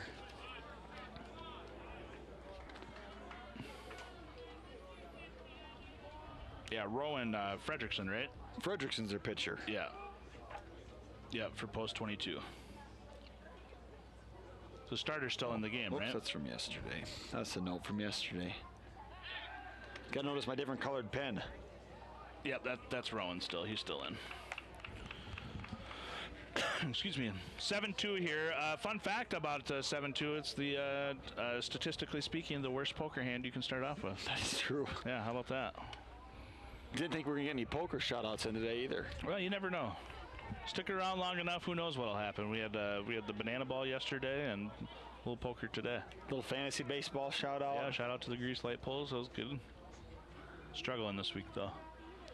2-0 here as Fredrickson falls behind on the batter here. Cooper Ness takes a healthy hack there for strike 1. Ness struck out swinging his first at bat. Either way, a successful top half of the inning for Brandon Valley. Yeah, just to inch back into it here a little bit. Yeah, show some resilience. Remind you still got a good chance in this ball game. Just got to string a few hits together and keep it clean when you're on the mound. Pickoff move is nice by Fredrickson. Yeah, I do think he beat it. He got in. Yeah, I think it was a good call. But I didn't think he was that far off to make it that close either. Yeah, no, I mean Rowan. I think he's a little frustrated there. I think he wanted that one.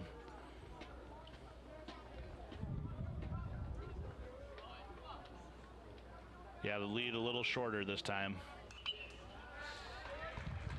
Ness right on top of that one. Fouls. I thought he was going to go back over there just to prove a point.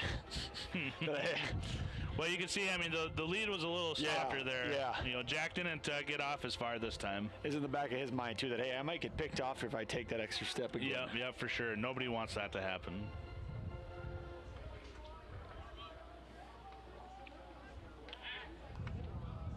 Yeah, that one a little... Jack gets back a little easier that time. He wants one. You could tell he wants a pickoff on his stat sheet today. Yeah, for sure. Takes something off of that pitch, and it just misses to fill the count to 3-2. Good inning here by Brandon. Yeah, not done yet either. See if just the one out. Find a way to get on base. Yep, just the one out here. Good bounce back, good resiliency after giving up 7 in the bottom of the previous inning. Here goes. Oh, walked him anyway. All right, that's ball 4. So Jack's going to go to second there. Cooper Ness goes over to first on the walk. And that's going to bring up Mason Veld. I don't see anybody warming up. No, this is number 19, so we're going to have a new hitter here. Number 19 is Will Van Leer. The new pitcher. Yeah, the new pitcher. Well, yep. The newest pitcher. Yeah, the newest pitcher. So this be his first at bat of the game. Coming in a big spot here too, Tyson. Yeah, only one down. I said you're still down 5 runs here. You gotta keep chipping away. Find a way to put something in the grass. Yeah, and if you can find a gap. Yeah, I think you got maybe score 2 if you get it deep in the gap. Yep, you got good speed on first.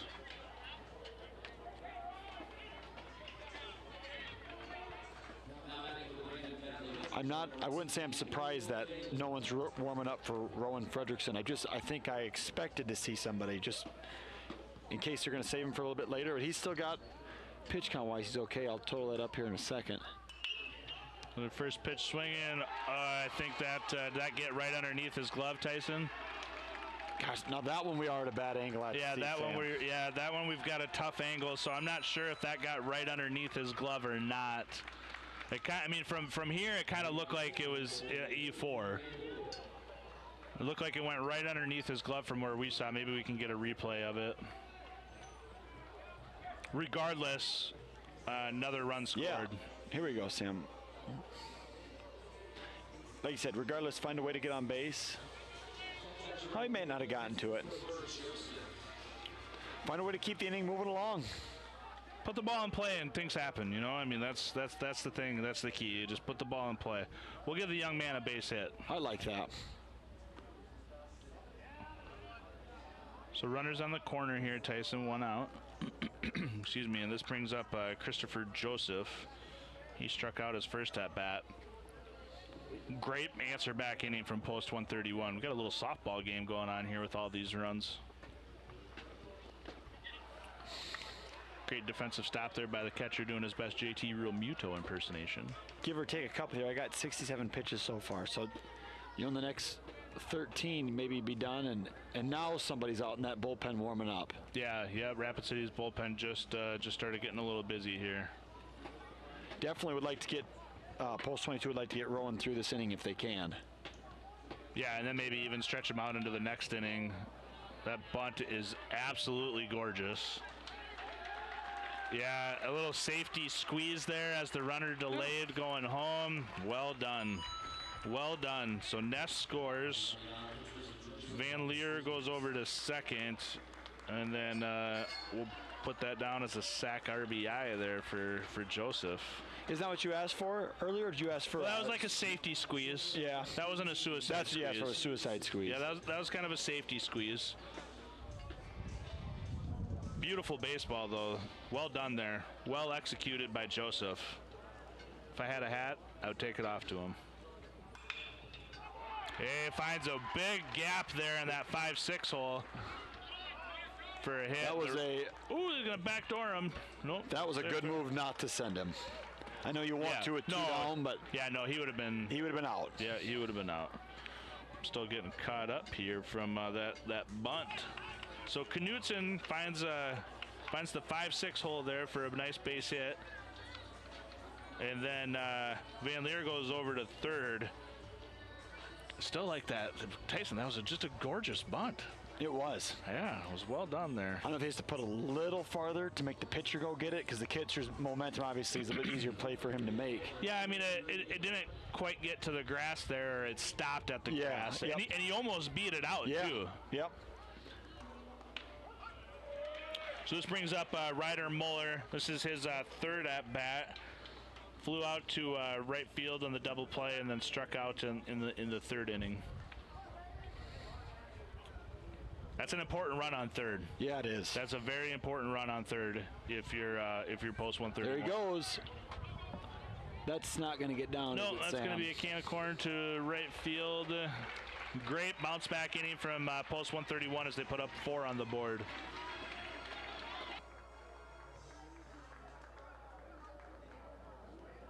And we're going to send this down to Jeremy Herbolt with KXLG. I think he's got an in-game interview here, and he sure does.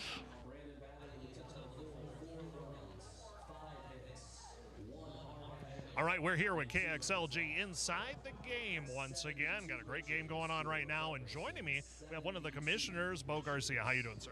Doing pretty good. Good. You're coming all the way from Sturgis. Sturgis, yep. It's a little travel, but you're here for the week. And what do you think of the tournament so far? Ryan's done a great job, and Spear Watertown itself has got us a good venue, and they've treated us well. So absolutely. Well, thanks for joining us here. We do want to mention, some people might not know this, the North Central region coming up, a little different this year.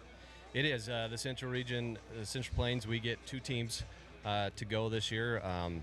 There was a little shift in the Northeast, which then took Iowa out of ours and allowed a second team from South Dakota to come in. So all 4 states will get 2 teams. So how does that work, first and second?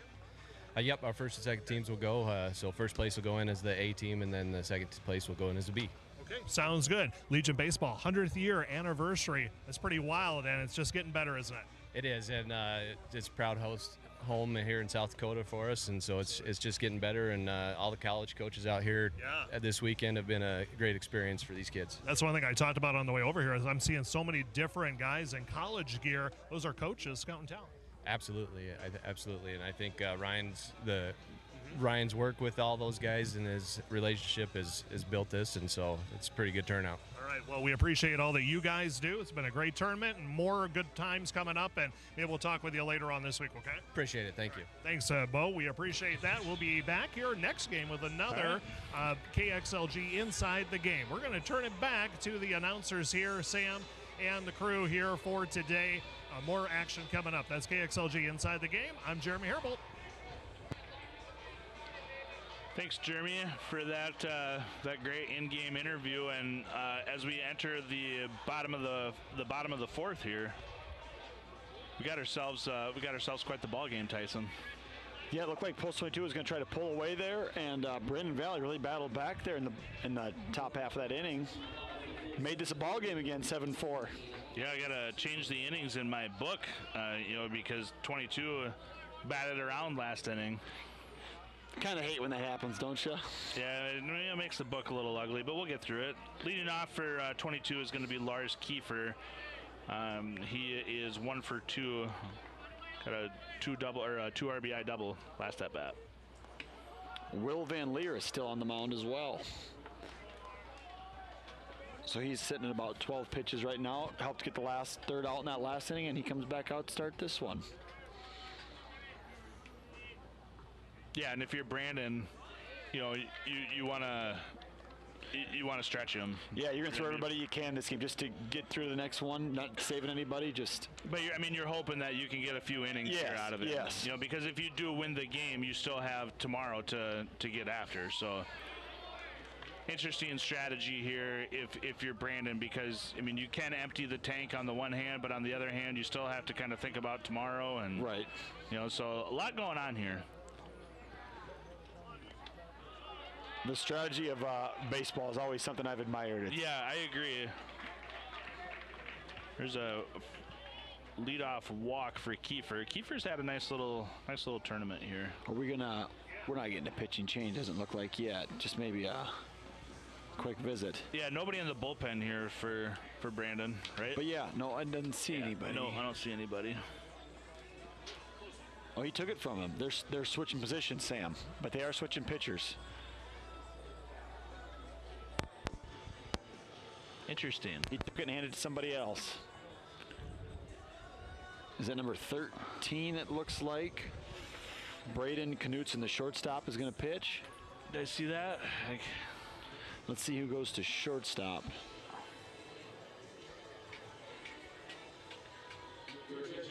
Here we go.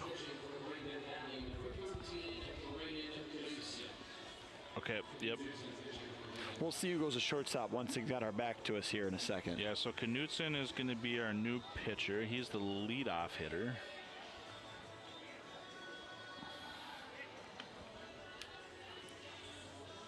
Well, his arm's loose if he's been playing shortstop. He's still takes a few, obviously, but batting leadoff and playing shortstop, so you got to feel like that he's probably a little bit of an athlete. He can throw a few in there. Yeah. What kind of arsenal do you think these guys have at this age as far as pitches? You probably got a little bit of a curveball. You got a fastball, maybe a changeup of some sort. Yeah, I was thinking maybe those 3 pitches. Like you said, especially fastball and a curveball, some type of. Gotta have some sort of changeup. Yeah, you'd have to. Like a circle change is really not a terribly difficult pitch to throw. When I was playing, they didn't have the sweeper. They've named a couple new pitches now. There's no one I heard on when I was watching a baseball game the other night that they changed the language of, and some of those old school announcers, they don't like when those pitches change either. Well, and a lot of the announcers in Major League Baseball, that's what it was. Yeah, a slurve, a slider and a curve. Yeah, and a sweeper. if you watch a lot of baseball games, and a lot of announcers will debate, what exactly a sweeper is. Yeah, I like when they were all called their old names myself. I'm not even an old school announcer. I'm just a young guy, but that's still the way I prefer it.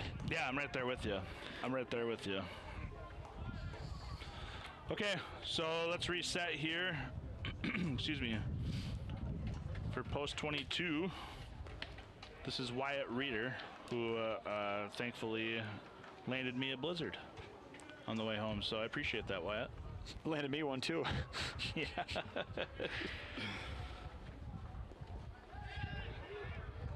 You think I'm going there only getting one? You're crazy. I think he got him, Tyson. Yep, he did. Yeah, got him.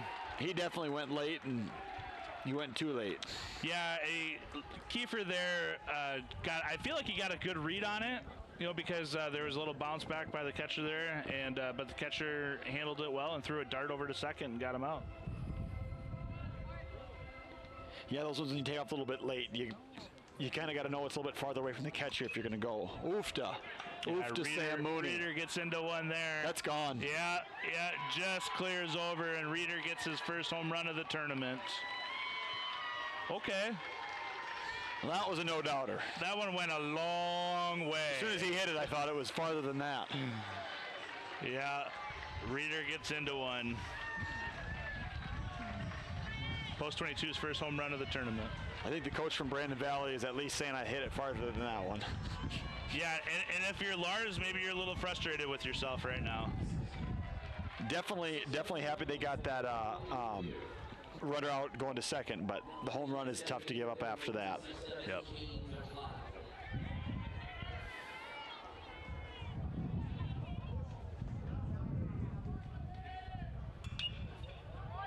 And another back-to-back hit here. Oh, got him! Oh, what a play. Wow, what a play. So Kane McLeod hits a dart into right field. How often do you see that? For a nice little single, and then the right fielder, Jakob Blomgren, throws him out at first base for the old 9-3 putout. And he had him by a step. Yeah, I mean, it wasn't even close. Wow. You never know what you're going to see when you go to the ballpark, Tyson. That catch yesterday that they made in center field for post 22 I thought was going to be the best play I saw all weekend. That was pretty darn good. The old 9-3 putout. How about that? Man, I just didn't. But that was he hit it on a line. It was right field. Yeah. I mean, it was a frozen rope, no doubt about it. I'll make it 6-3 put out here. Yes, sir. Good bounce back there. Our third base went to short is what happened, because I can tell by that hood. Yes, sir. I'll take us to the bottom of the 4. William Neal & Company would like to wish the Watertown Post 17 Legion baseball team good luck this season. Another great team for all your auditing, accounting, and tax preparation needs are the professionals at William Neal & Company, a full-service accounting firm serving the area for over 50 years. Offices located in Watertown and Clark. Give them a call today at 886-6028. That's 886-6028. Do something to launch your future at Lake Area Tech. It's a living, working, thought-producing environment to help you level up in the workforce. Combined with hands-on training and real-world experience, you'll be ready to find a high-paying career you'll love right out of school, the way 99% of our graduates do. It's the best return on your college investment, the quickest path to your future success. Lake Area Tech, the start of something new. Glacier Lakes Power Sports and Golf is your indoor golf destination in Watertown, South Dakota. We have 4 golf simulators available to rent 7 days a week. Call us at 605-954-4080 to reserve your time, or visit our website at jlpowersports.com. Top of 5, and got a little softball game broke out here. It's a 8-4 game. Yeah, 7 and then 4. Now Post 22 got one back on the Reeder home run to right field. The 9-3 put out though, like we were talking off air, and you know the right fielder for Brandon, Jack Blomgren, it was so silky smooth. It was just like a routine play for him. It looked routine, but obviously we know it was not. Yeah, I mean, there's a better than good chance that you're not gonna you won't see that again the rest of the tournament. Yeah. I mean, that's just. It's just not something that happens all the time. We still got Rowan out there, don't we, Sam? Yeah. Yep. Yeah, that was great. I mean, we say it all the time. You know, you show up to the ballpark because you never know what you're gonna see, and now here we see a dart over to second, and Inhofer has a hard time with that one, and I think that one's an error, Sam. Yeah, that one we're gonna go E4.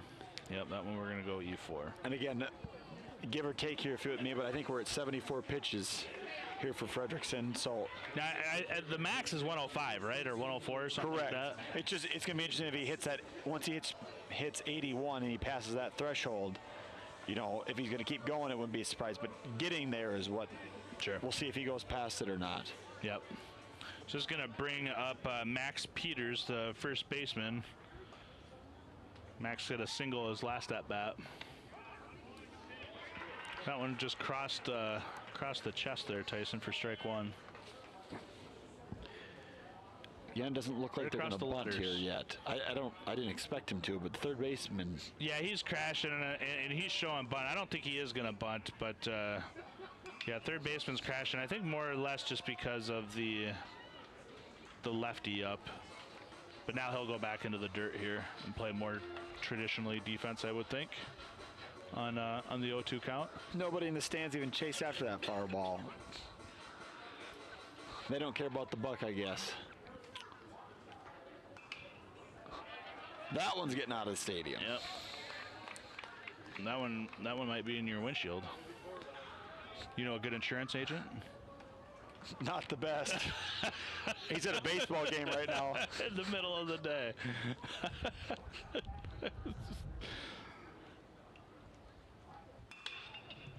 That one, great play there by the first baseman. Oh. Yeah, and he's going to get him. Very good play there by the first baseman. I will say, and we haven't talked about it a whole lot, but you know, as an umpire myself, I appreciate the hustle of the umpires here as you know they're getting in position to make that call. And what do we got here? We're gonna have a challenge on first, or you know, post 22. Wyatt Reeder made a great play, but I'm not sure what. It's a short argument, I guess.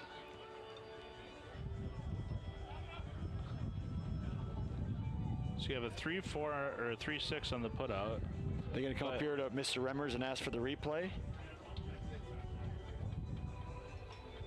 He's out. So he's out at second. That's a great replay. Yeah. That's a great replay. I mean, he's definitely out at second. Great throw. But I'm not sure what. Now you got all three umpires getting together, and I don't know if they're what they're debating. Did the throw go to first? So are they debating? They must be debating the call at second. But that second base umpire was in perfect position to make that call. Yeah. And here we have another view, another replay here. You see a great throw, great stop, and he's out. Yeah, and they're going to call him out. So he's going to stay out at second, and then the runner's going to stay at first. Really good heads-up play by Wyatt Reeder, though. I mean, easy out on stepping on first. You're up 4 runs. To go to second with that one is a good heads-up play. Yeah, I agree. That's going to be a fielder's choice there for Peters on first. But yeah, I mean, Reeder made a great play there. Made a great diving stop, and the momentum is taking him over to second. Makes a good, accurate throw and gets the out. I'm not sure, unless they're saying that the first base umpire had a clearer view, but the second base umpire was in perfect position. Yeah, I thought you were going to say home plate even would have a better view than first, right? And I'm not sure why they would have gotten the first base umpire involved. I mean, the second base umpire was in beautiful position. Unless there was some sort of interference or obstruction, that they were talking about. That's what I first was thinking. Maybe obstruction if Wyatt got in his way running to second. But No, that's all I could have even thought of obstruction-wise. Yeah, no, I thought he's in front of the bag since he's playing on it. So I don't. Yeah, runner was in the base path, and the runner has the right to the bag. Interesting. Regardless, 8-4 here in the top of the 5th. Peters is on first, and this is Brighton Stroh, the center fielder, who is 0 for 1 on the day with a walk and a strikeout. Think Frederickson is showing any signs of fatigue here yet, Tyson? I don't think so, and that's his, according to my calculation, his 83rd pitch. So it looks like they're going to take him to the 105 max at this rate. Mm-hmm. Oh, he got him. Yeah, little pickle. I haven't heard anybody scream it yet. Yeah, no Sandlot just version. well done by post 22.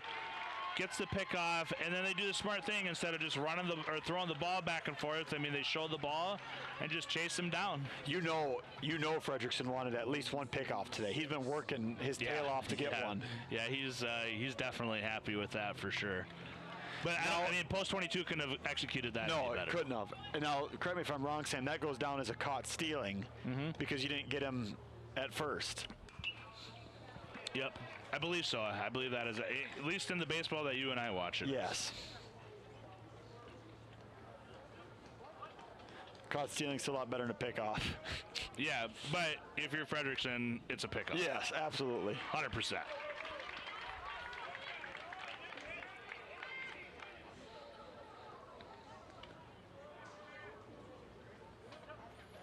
None on, 2 out, 2-2 count. See if post 22 can get out of here unscathed. This has been a very eventful inning with only 3 batters in the inning. Yeah. Looks like we got Pierce showing up here, Mooney. Is that correct? Yep, that looks like the Governors, the second place state finishers in football. Hey, I've not heard that phrase in a while. Usually it's state champion. That title belongs to Watertown this year. Oh, yeah. That was good. We had good seats for that game, didn't we, Sam? We did have pretty good seats for that game. Shout out to Coach Hodorf and company for allowing that to happen. Meanwhile, Pierre's like, we had 7 in a row. 7 in a row. We'll give you 1. Yeah, better than good chance. We'll see him back in Vermilion. That'd be cool. I could live with that. A few weeks we'll be doing that again. Yeah. First game is end of August. August is here in 2 days. Yeah, so we got Friday. Arrows will open up against Sioux Falls Jefferson at the new football field, Allen Mitchell Field. Took something off there for the strike. Yeah, we said our last time here was a few months ago, and we ended up buying a couple extra days here this week. So yep, we'll be here tomorrow. Weather's a lot better than the last time we were here, I guess. Let me tell you what. A few months ago. Today is great baseball weather. Good hit. Yeah, a little C&I single there, finds the 5-6 hole for a base hit. So Cooper Ness gets on again.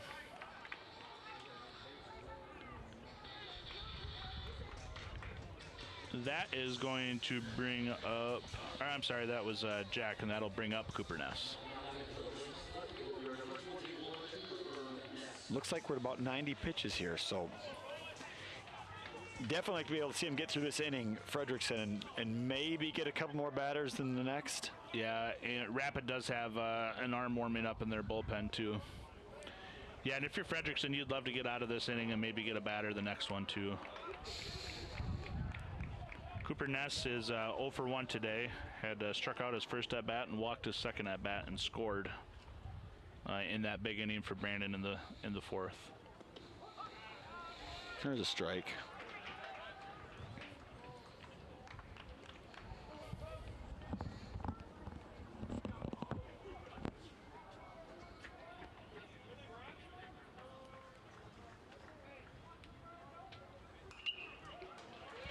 Right on top of it, Tyson.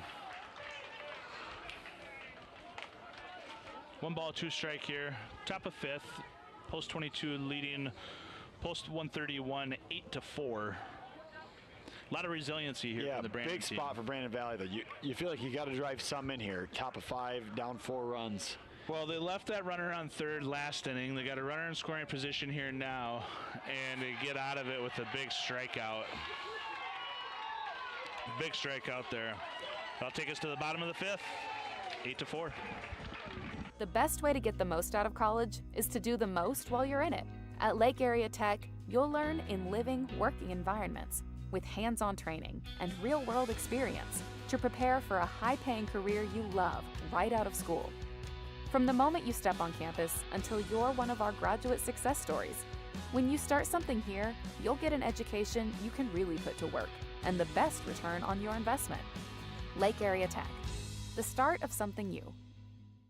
At Active Heating, you could say we specialize in comfort, heating and air conditioning, plumbing, air and water quality. Active Heating is ready.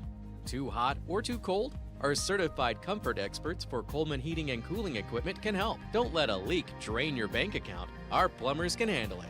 Improve your air and water quality with an air purifier and reverse osmosis system from Active Heating, your local Coleman dealer. Active Heating of Watertown and Brookings, your comfort experts.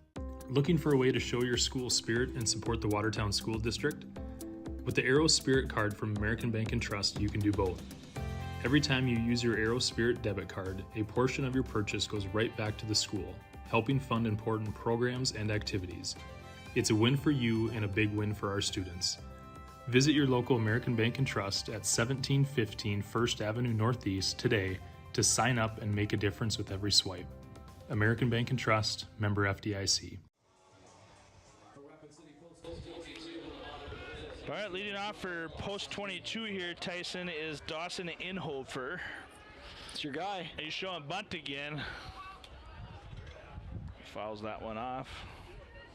I do like Inhofer. I'm going to check here and see if Braden is still pitching, the old former shortstop. I would think so. I think he is too. He only had 7 pitches that last inning. Yep, that's him. Yep, blew that one by Inhofer. Big swing there too. The third baseman had moved to shortstop, and number and then 19. That is. Oh, the other. He was a pitcher. He at did one pitch. point. Yep. Catcher holds on to that one for strike 3. Tyson. Inhofer goes down.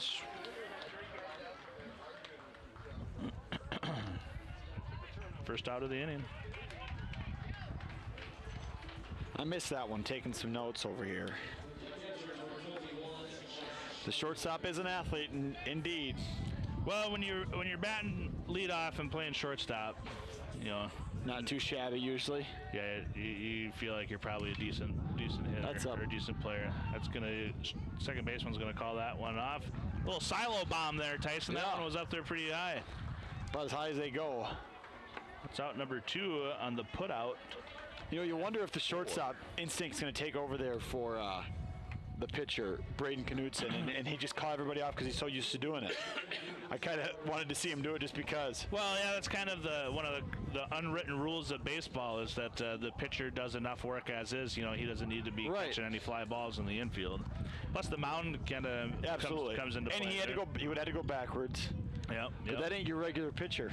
Yeah, that's a little scary going backwards on that mound. That's one of the beautiful things about baseball too is all the unwritten rules of baseball.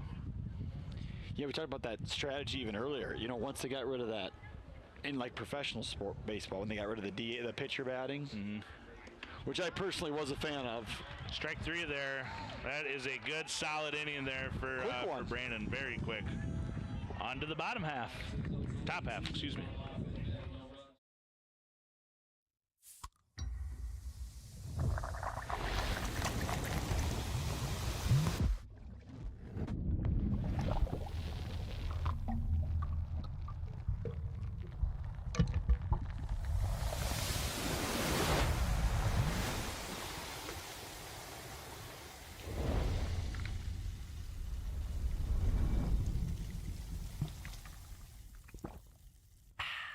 In town for the game or just passing through? Well, swing by Country Road Barn, home of the area's best smoked meats, brisket, ribs, pulled pork, all slow smoked to perfection and served with that small town charm. They're open Wednesday through Friday, 5 until 9 p.m., so plan your visit and bring your appetite. It's a true taste of small town South Dakota and worth every mile. The Country Road Barn, just minutes from Watertown and a home run for your hunger. Stay connected with them on their Facebook page or website. As one of the nation's strongest financial organizations, First Premier Bank and Premier Bank Card have the strength to do good. We support nearly 700 organizations and nonprofits. Our employees give more than 30,000 volunteer hours annually. And we are continually seeking ways to make South Dakota an even better place to live. It's the Premier way. First Premier Bank and Premier Bank Card.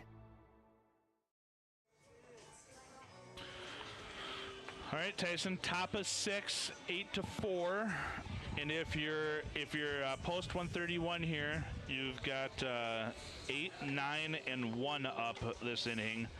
So if you're going to make a run, I mean, you're in a good spot in your lineup here for these next two innings to make a run and try to recapture the lead. Right, and you don't need all 4 obviously here in the top of the 6. Just you got to have a little bit of chipping away here just to give yourself the confidence that you can get the last 1 or 2 runs here in the top of the 7th. But here in the top of the 6th, you're going to need at least, I think, 1 or 2 to make yourself feel like you still got a chance. Yeah, if your 8 and 9 hitters can manage to find a way to get on here, then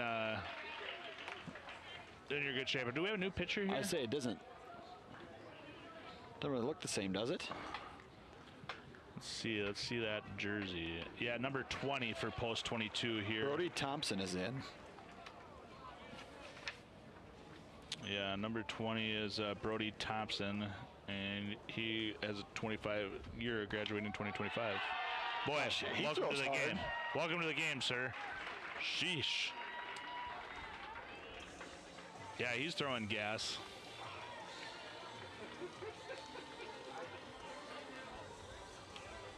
Not a terrible start there for that young man. No, he looks like he's got a pretty live arm, I'd say. Yeah, pretty electric. Boy, I mean, you can hear the snap on the putt from the catcher is a lot different. Fastball or bust, it looks like, which I'm okay with. Yeah, 100%. Yeah, I mean, he's got some gas, and he's definitely his delivery is way over the top. Yeah. I mean, he is all the way over the top. Yeah, and he's just throwing gas. And the first 2 hitters, anyway, from Brandon have having a hard time catching up to it. And I don't think he's going to go more than this inning even. They're just going to have him come in there. There you got one. Good job by Roberts corralling it. Good scoop over at first. 5-3 put out for out number 2. Yeah, post 22's got to get another guy in the pen already. I think it's like we talked about. If they are up 4, conserve some of these arms. Just get them in there, throw your 10 pitches, and be ready for the next day in case they need you. Yep, that's going to bring up Knutson here. And Knutson's getting a quick education there from Joseph as Joseph walks off, and Joseph is going to stop and talk to Muller too. Tell him not to blink when he's up there. Get all the way into the back of the box, swing early, and hope you find the sweet spot of the bat. Let the technology do the work.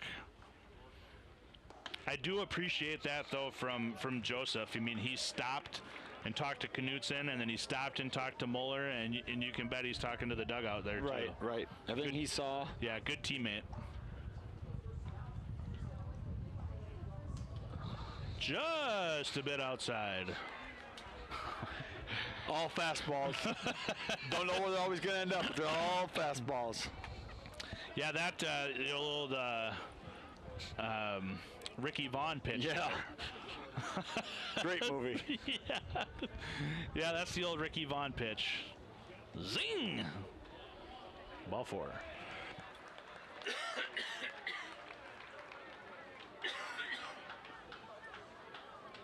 Yeah, right now he's got some of the early Vaughn tendencies. Maybe that was some Rick Ankiel there.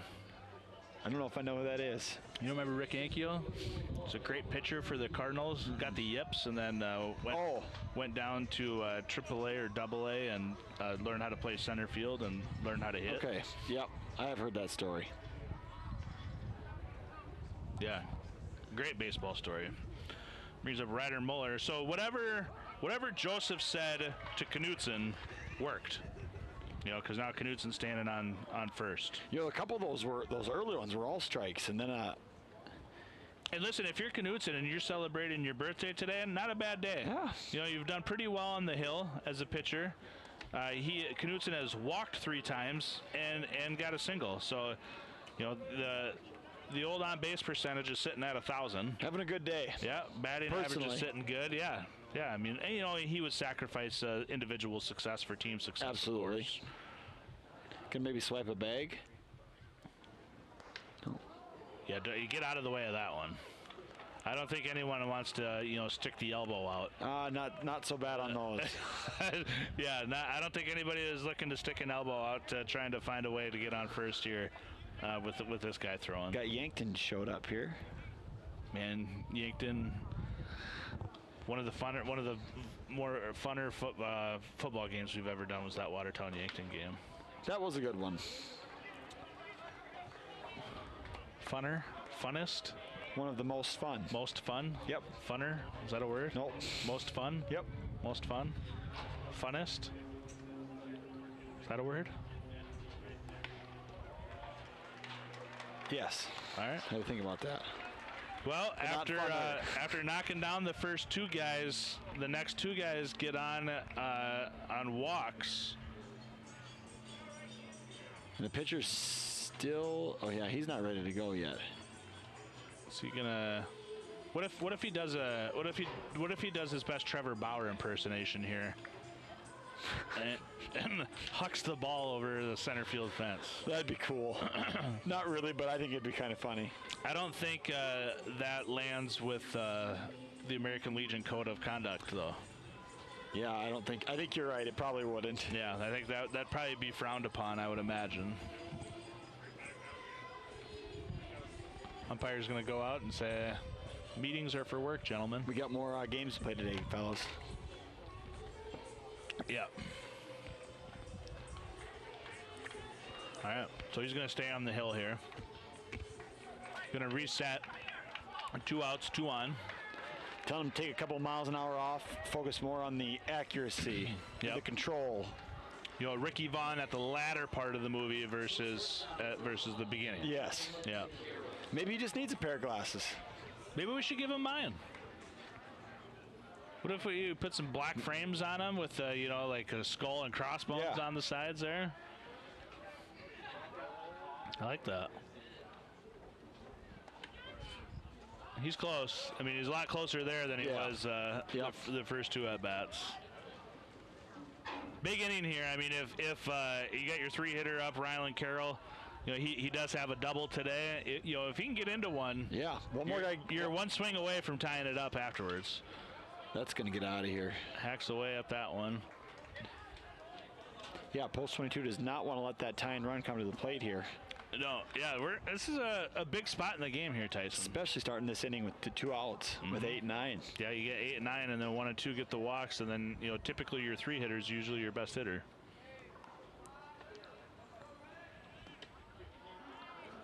Patient here. 2-1. We have seen some power from Rylan Carroll in this game. Where'd he hit his last one? Or the double? Oh yeah. Okay. Yep, was and then he reached on an error.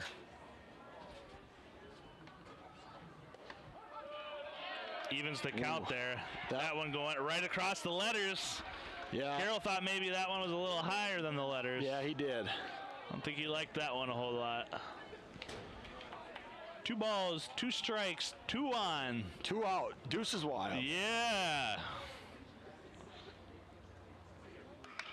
Puts that one in play. Roberts is going to miss the tag, but he's still got plenty of time to go over to first and end the inning.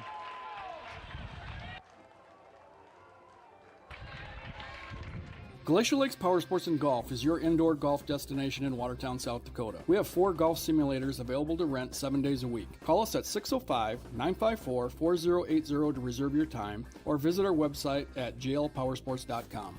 Infinity Fun is the place to be. They got trampolines, they got bowling, they got mini golf, they got games, they got food that's insanely good. Infinity Fun, they got trampolines, they got bowling, they got mini golf, they got games, they got food that's insanely good. Infinity Fun. Open 7 days a week in Watertown. Your starting lineup for KXLG Radio. Leading off at the front desk, Lori Kane. On the air, your power hitters: Jeremy Herbold, Ben Dilla, Jan Robson, Tim Williams, Gary Weckworth, Robin Givens, Doreen Foster, and Jaden Thomas. If it's news, Steve Jurens hits it out of the park. In sales, your closers: Andy Turback, Ben Dilla, Nicole Kraus, and Brody Reese. And skipper, Melissa Herbold. KXLG, your locally owned community radio station, still undefeated. Bottom of the 6th inning here as we are coming up to a close on game 1 of day 2. Been a pretty exciting game here, Tyson. Started off a little slow. There wasn't a whole lot of offensive production, and then all of a sudden both teams just kind of blew up. Yeah, the middle part of the game, is where all the runs have been scored. We had 7 from 22, followed up by 4, and then another one from post 22 the half inning after. And so big home run by Wyatt Reeder. Yeah, it's kind of been a drought with a lot of scoring, and then followed up by a drought here now. We'll see if post 22 gets some runs back on the board. Yeah, and if you're Brandon, as we see another that's a good bunt here, that one might get. Yeah, it's going to get over to second. If he hauls, he might be able to. Nope, he's not going to be getting over to third there. Man. That bunt was good, but a perfect throw would have got him. Yeah, I think we're going to go with a single on that one too, and then an error on who threw it, Tyson? Is that catcher? So we'll go E2 on the throw. Braden is still out there pitching, the former shortstop. Yeah, I think he'll finish this one off. There's no activity in the Brandon bullpen. It's going to bring up the leadoff hitter, Aiden Roberts. And he gets into one here into left center. Center fielder is going to get under it. Does a good job of getting under it and playing behind the ball. Catching to keep the runner on second.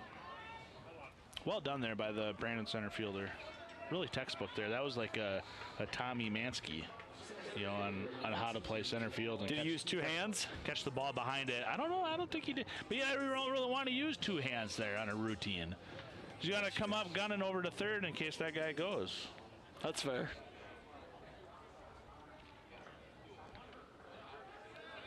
Yeah, it takes off right away and advances to third on the give that wild pitch, Tyson. Yep.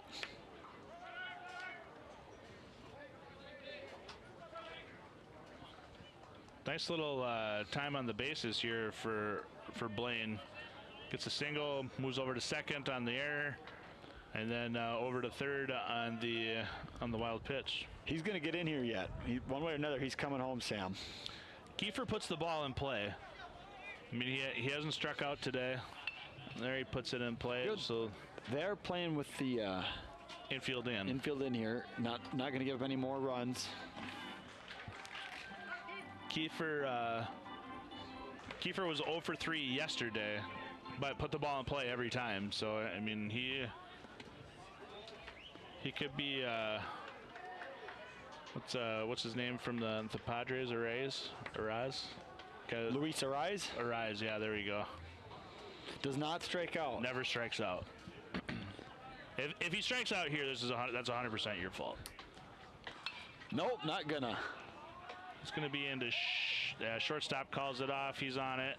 Good play there. Immediately turns over and looks at third, and the runner stays. So that'll go down as an F6 for out number 2. That brings up Wyatt Reeder, who hit a ball that still hasn't landed yet. He wants to do it one more time for the day.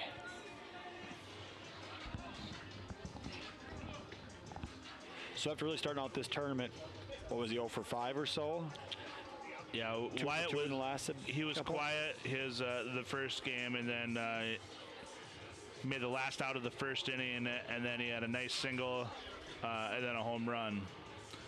So he's 2 for 3 today, and then yesterday he must have been 0 for 3 yesterday. Yeah, I think that's what it was. Yeah, he was 0 for 3 yesterday, so 2 for 6 on the tournament. Yeah, he's looking to get a knock here to another increase RBI that average. Yeah, yep.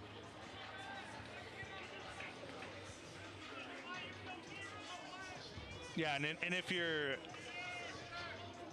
Brandon here, I mean, you really want to get out of this inning unscathed to give yourself a chance in the top of the inning. That one's a little high.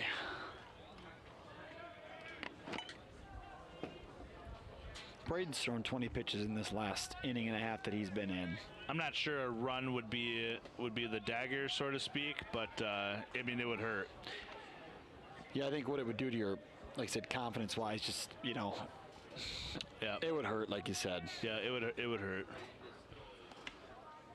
Much like the dagger in Super Bowl 59 when Devontae Smith caught that touchdown. Certainly didn't think we were going to get a Super Bowl 59 shout-out. Well, I hear the dagger, you know, that was a big play. I thought the DeJean pick 6 was the dagger. No, the dagger, I mean, that it was still 17-0 at that point.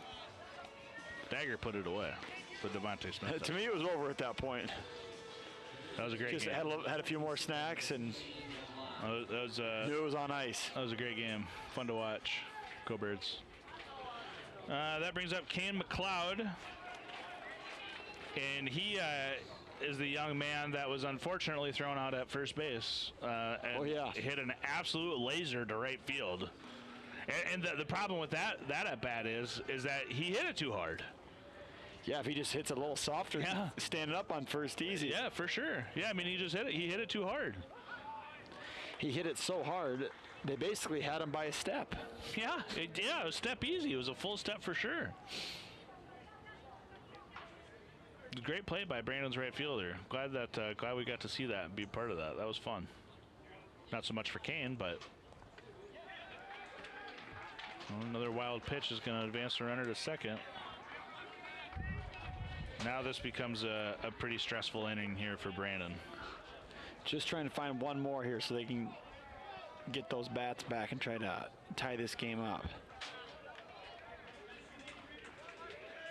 Yeah, you can't afford a hit here.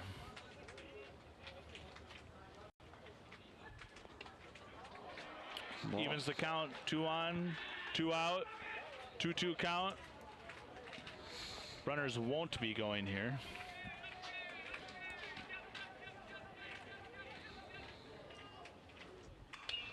That's the just soft kind of stuck his bat out there and makes contact. They're going to hold the runner up at third, and there's a good 2-out RBI knock. That's what needs a nice soft hit to right field, apparently. Yeah, he says, you know what? I learned the last time if I hit it too hard, I get hosed at first. Can't be hitting those missiles to right field. Yeah, he said, I'll just throw my bat head out there. The old Texas leaguer. Gets a 2-out knock. Extends the lead to 5, Tyson.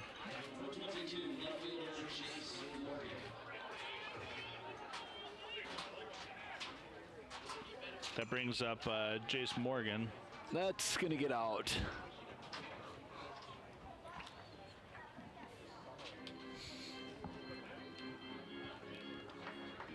So 9-4 in the bottom of the 6th here. Setting the stage for Brandon in the 7th. They'll have their 4, 5, 6 hitters up. So not a terrible part of your lineup to try to make a comeback. There's a runner from first. Ball gets behind him. Runner's going to score. First is going to waltz over into third, and that is not how you dialed it up if you're Brandon on that play. Yeah, I get taking a shot at second. I have no issue with that. That ball getting by that obviously hurts. Yep. Yeah, especially with 2 outs thrown over to second there. That's going to be in the gap, yeah, right? That's going to fall down. Right off the fence. Yeah, right at warning track at the bottom of the fence here. That's a great ball for Jace Morgan as he's going to plate one more and stand on second with a 2-out stand-up RBI double. And the confidence that Post 22 now is going to take into the next game. You know, really breaking this game open, having a fairly dominant pitching performance, putting up 11 runs. Yep. Yeah, I mean, this is definitely the Post 22 that we all thought that we were going to see flexing their muscles and doing it, you know, base hit at a time. I mean, they've got, what, 2-3 extra base hits in the whole game? Yep. Center fielder's going to come in and pitch here, Sam. I like it. Let's see them all.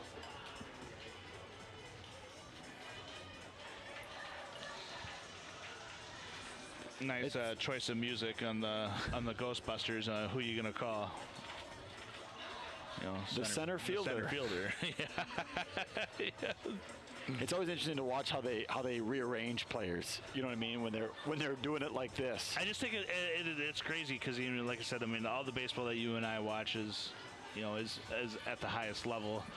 But it's interesting watching a center fielder come into pitch. Like, you know, he's been standing out there, but, you know, see, I mean, how many pitches does he get to loosen up his arm?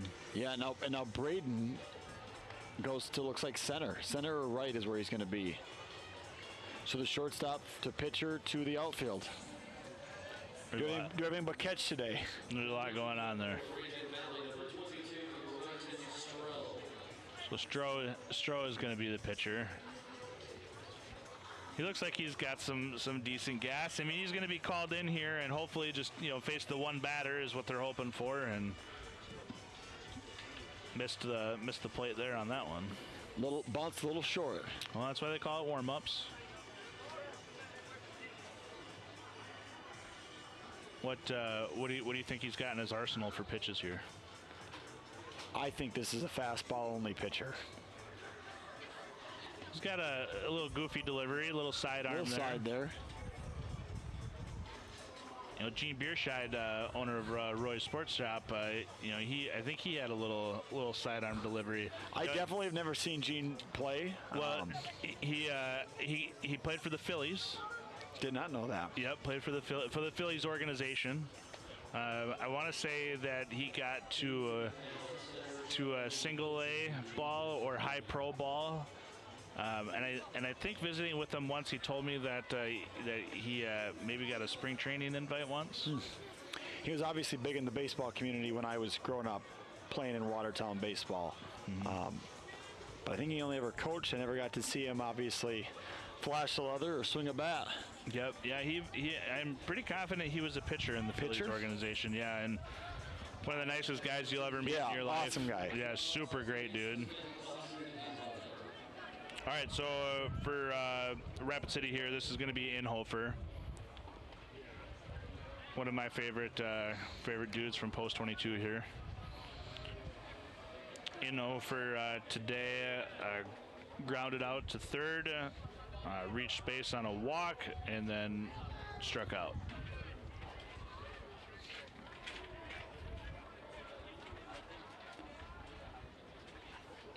Yeah, it looks like your shortstop went out to center field. Your shortstop, your pitcher, goes out to center. That's a good pitch.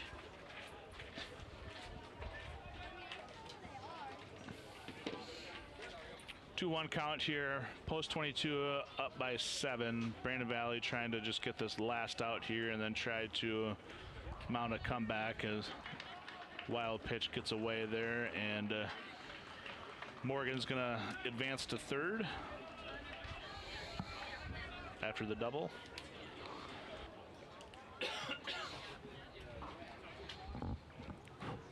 So if you're Post 22 here, you know, just kind of going about your motions and just getting those extra swings in. Yep.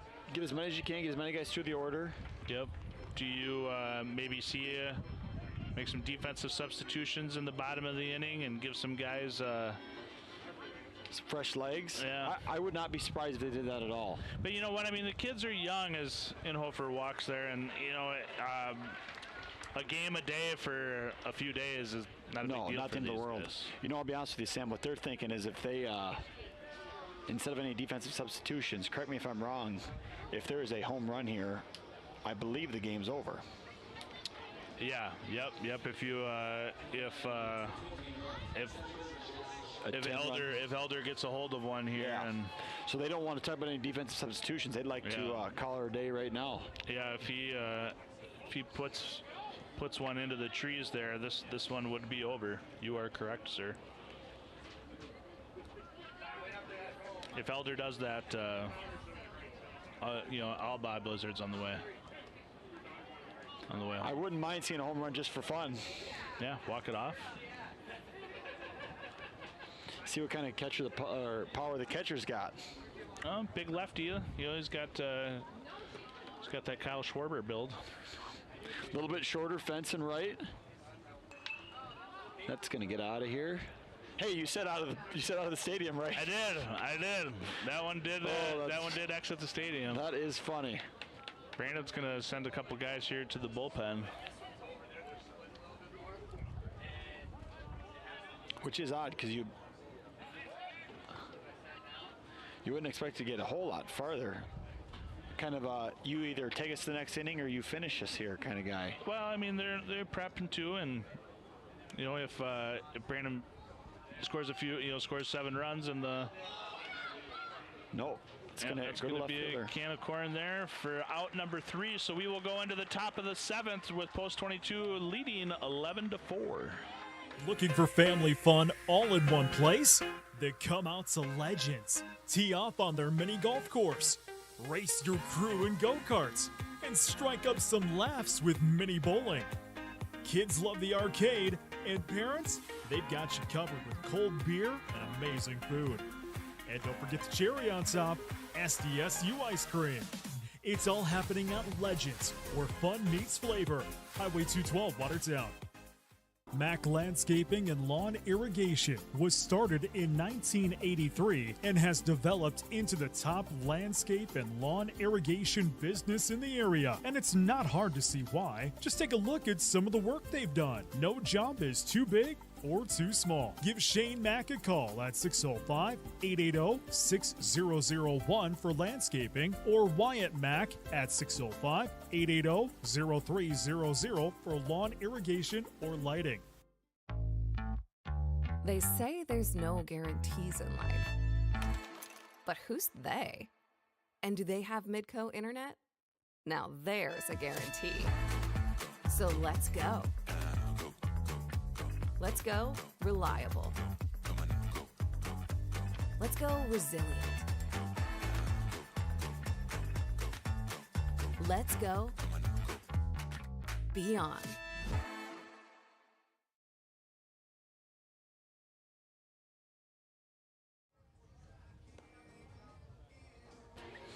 All right, Tyson, 11-4 in the top of the 7th. Brandon Valley does have the meat of their order up in 4-5-6 here if they're going to make any kind of comeback at all. Pitching wise, Brody Thompson is going to stay in for Post 22. Yep. He's only thrown 21 pitches. They want to obviously not use any more arms here if they don't have to. Yep. I mean, Post 22 is trying to advance to that 4 o'clock game tomorrow, and maybe we could be on the call for that one, Tyson, and we just follow Post 22 all the way through. At this rate, it makes our prep a little bit easier. Yeah. Kind of got their whole lineup down at this point. Yep. Feel comfortable with them. So, assuming nothing crazy happens here, Post 22 would and Post 22 is able to hold on. They would play tomorrow at 4 o'clock, and they would play the loser of the Watertown-Harrisburg game tonight. Well, that'd be interesting. We won't be calling Watertown's game. Yeah, so if Watertown wins that game, then maybe we would be able to call the Post 22 Harrisburg game tomorrow. If Watertown loses tonight, then Brent Nathaniel would be on that call tomorrow, because Brent he'll follow Watertown all the way through, and which he should. He's called so many games for Post 17 over the last several years. Guy's got a great voice, doesn't he? He does. He's fun. He's fun to listen to. All right, so for Brandon Valley here, we've got Max Peters up, right? I'm not sure, Sam. We're gonna go with Max Peters. I think my book is good. First baseman.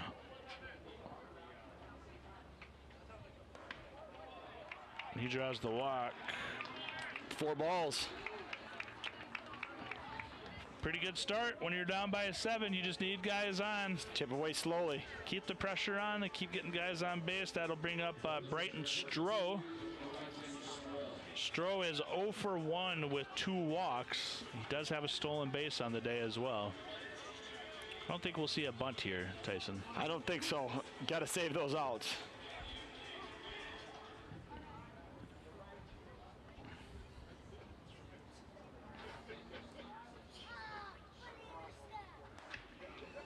We're not going to see any attempted stolen bases either. Yeah, I wouldn't think so. I mean, at this point, you just need guys on. Station to station baseball here. Yep, exactly. Station to station, base at a time. No need to push. You know, even on something like that, you'll probably take the base. Yep, there you take the freebie, and you walk over to second.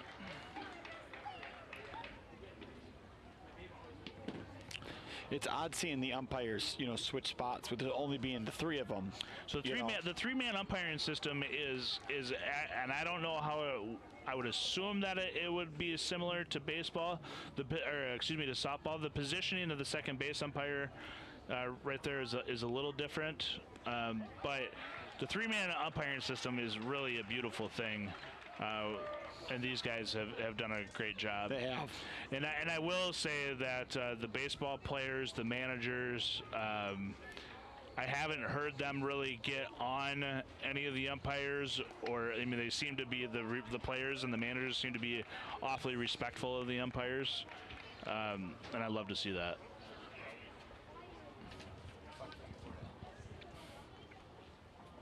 So last night's attendance, here's a fun fact. This is pretty legit. Last night's attendance at the Arrows game, 1,300.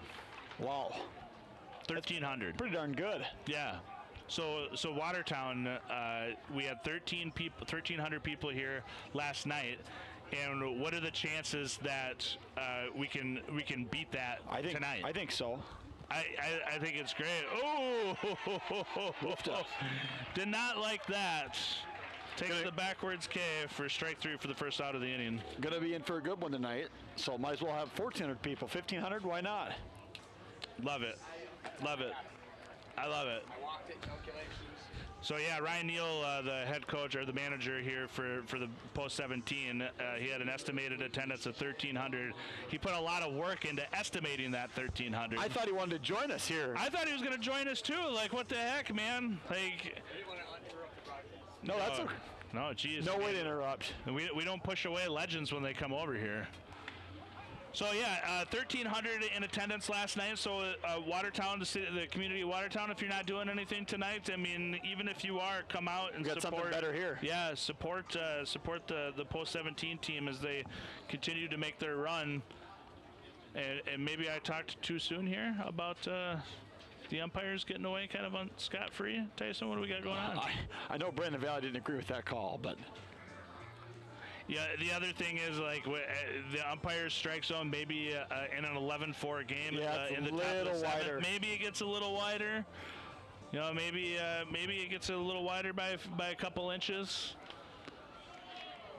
But yeah, going back to the Watertown game tonight, I mean, show up and show out for your community and come and support these kids as they continue to make a historic run. You know who you got on the bump tonight for the Arrows?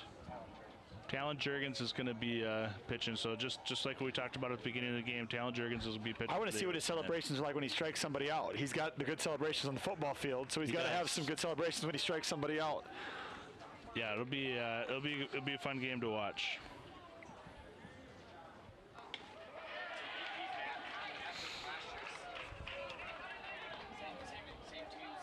Yeah. Yep. Last year.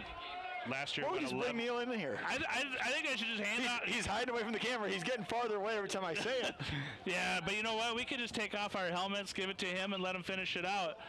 That's going to find C&I single there. And just like we talked about, I mean, they're going to go station to station. There's no point of pushing and pressing as Brogman gets on for a base knock and extends the game. 11-4, 1 out here. And if you're post 22, just keep firing strikes. Yeah, and Brody struggled with that a little bit here. He has not been able to quite find that strike zone consistently for post 22.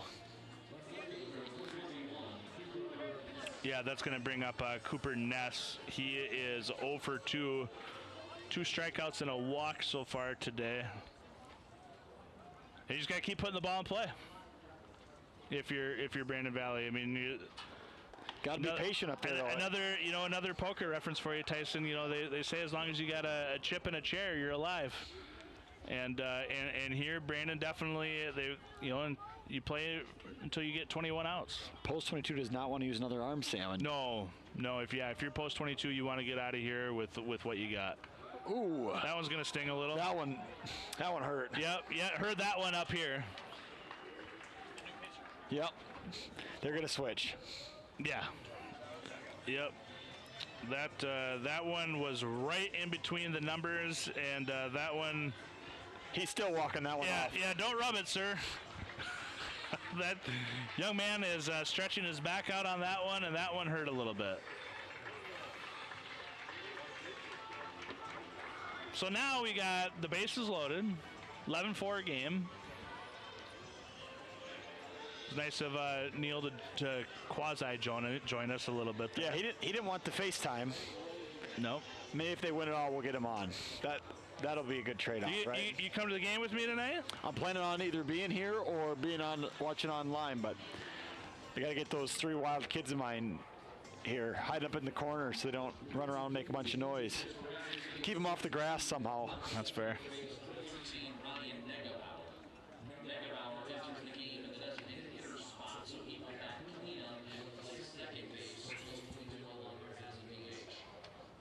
Yep. Inhofer's pitching. Did I hear that right? That's my guy. Yep. Inhofer is pitching. All right. Nice little tournament for Inhofer. Started yesterday on the bench and came in, had a big impact in the game yesterday, albeit in a loss, and gets the start today. And now he's on the bump. Gonna get the final 2 outs is the hope. Yeah, I think, and I would be willing to bet that the manager, the head coach, Kelvin Torby, is telling him, just get out, throw strikes, man. Yeah, you just throw strikes. You just throw strikes the whole time. Even if they get a few hits, they'll run into a couple outs here. Don't have to reinvent the wheel. Get her across the plate. Yep, just throw strikes. Let them put it in play and let your defense do the work behind you. And last thing you need here is a walk or hit pitch or hit by pitch. You don't want to hit anybody. I kind of want to go watch the last couple outs of this game, looking at that Dakota sign, that sign from Dakota Sign and Graphic. But no, that's kind of a cool setup over there. You're needed here, sir. And now there's not so much sun out either. So even though we're under this 10, yeah, it's nice now. It was pretty hot. We've been fortunate with two pretty good days so far. For sure. 2-0 to start off here with 2 uncompetitive pitches too. Shout out to Manuel Klasa. Who do you think he picked to win this game? 3-0 here. Another uncompetitive pitch. Need to find the strike zone here if you're Inhofer. Yeah, that one's going to bounce there for ball 4 and walk in a run.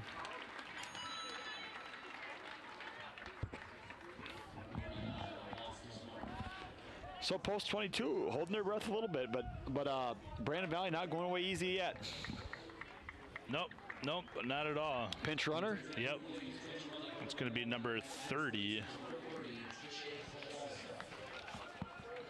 That is number 30 is Jake Halseth.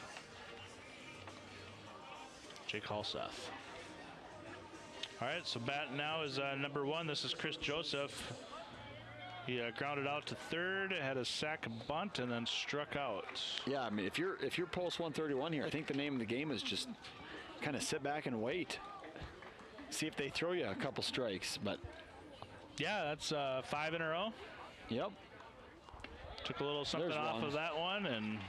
See, as I said, that's why I don't coach the games, though. That's the old announcer's jinx right there. Tell you what, man, these bleachers are unforgiving. Yeah, not a lot of support to these bad boys, is there? No, I highly encourage you to grab one of those stadium chairs when you come out tonight. When you come out to watch the Arrows later tonight, don't forget your stadium chair. One bounces that one. 3-1.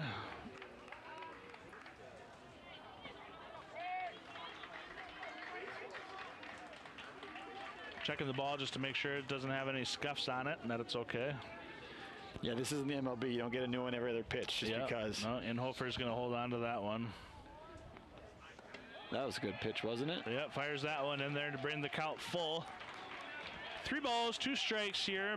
Top of 7, 11-5. Brandon Valley chasing 6 runs. And Christopher Joseph is going to slow this one down a little bit. Catch his breath on this full count.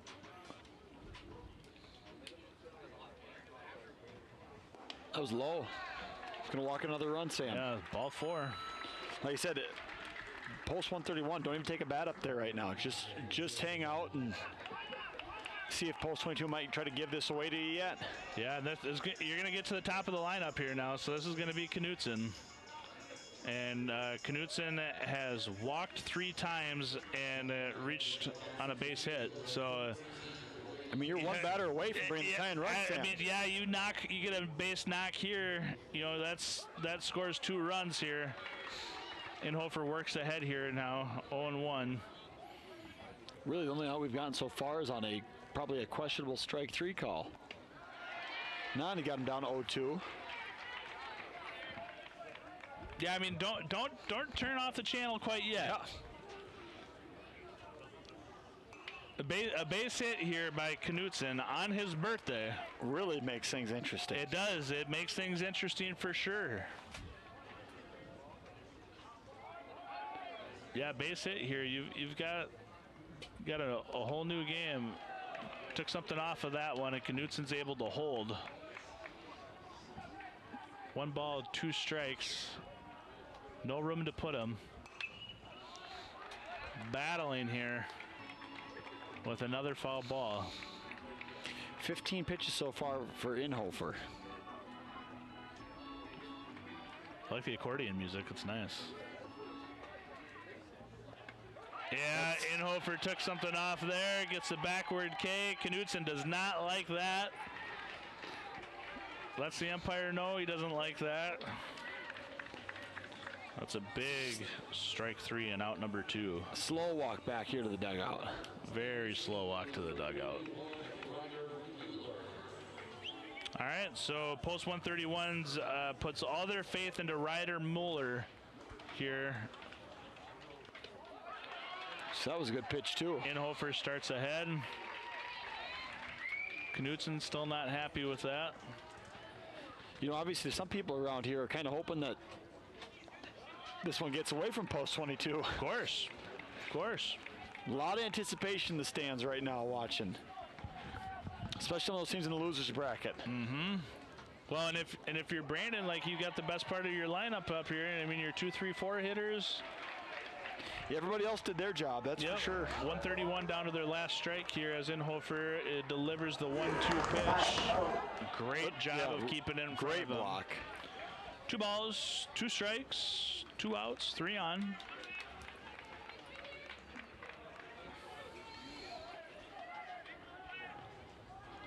See if Inhofer can close the door here and get out of here and move on to tomorrow. Ball is going to be... Nope. No. Yeah, Roberts did a good job. It just wasn't hit too hard. It wasn't hit very hard. Yeah, and he kind of got stuck in the dirt there. He couldn't quite get up and... And I don't think the shortstop is going to be able to make the play, so Roberts jumped in front of him and wrangled it up, and we move on to another batter. Post 131, bring one of their best sticks to the plate here. Tying run at the plate, Tyson. This is Ryland Carroll. We've had a lot of crazy things happen this weekend, Sam. Oh, man. Or this week. Oh, man. If Carroll gets a hold of one, this place is going to go nuts. Absolutely berserk.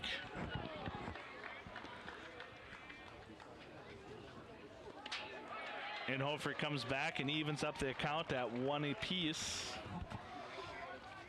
And if you're 131, you don't want anybody else up here other than Ryland Carroll. Right. This is the guy you want up. This is a good matchup here. 2 balls, 1 strike as that one misses. And I think, and he knows that at the plate too. So that's the question: is I know a lot of these have been balls. Are you going to take a shot at one, try to tie this game up? Yeah, he's going to try to. Yeah, that answers that question. Yeah, he was right on top of that one too. Evens the count up at 2. Is Carroll versus Inhofer here with the game on the line. Carroll trying to extend it. Inhofer trying to end it. And we're going to go to a 3-2 count. So now all the runners are going to be on the move here too. So you find a gap, you could get the runner from second's definitely going to score. Runner from first could score. Look at how far he is. Yeah. Strike 3? No, ball 4. Man, Sam, had he looked over to first, which I don't know why you would, but that guy was halfway to second before he's even in his windup. Well, wouldn't that have been a weird way to end the game? With Inhofer being in the windup, I mean, how do you get it? You can't really do a pickoff there. Before he was even in his windup, he was halfway. Gotcha. So 11-8. I mean, the tying run is on first base here. There's 2 outs, and Coach Van Heel here. He's, to his credit, he is coaching until the last out. And that's why he's the coach. That's why he's successful. He's a state champion coach, right? Right. So now we have Max Peters up, right? Mm-hmm. So your 4-hole hitter. Yeah, your cleanup hitter. He's the winning run. Not the winning run, the top 7. Go ahead run. Yeah. Yeah, and Peters grounded out to third. Got a single. Reached on the fielder's choice and walked.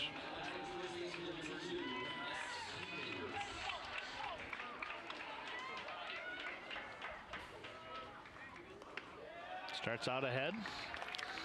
Tying runs on first base. That was a little high. That's a ball. Yeah, the batter started up ahead. Yep. That one's in there. That one right at the letters too, right? Yep. Evens up the count at 1 apiece. Tying run on first base. He's able to get a decent lead too. That's low. That one's going to be low. 2-1. Don't go anywhere, Tyson.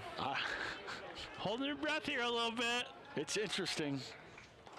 That one's going to be high too. 3-1. Like I said, 3-1.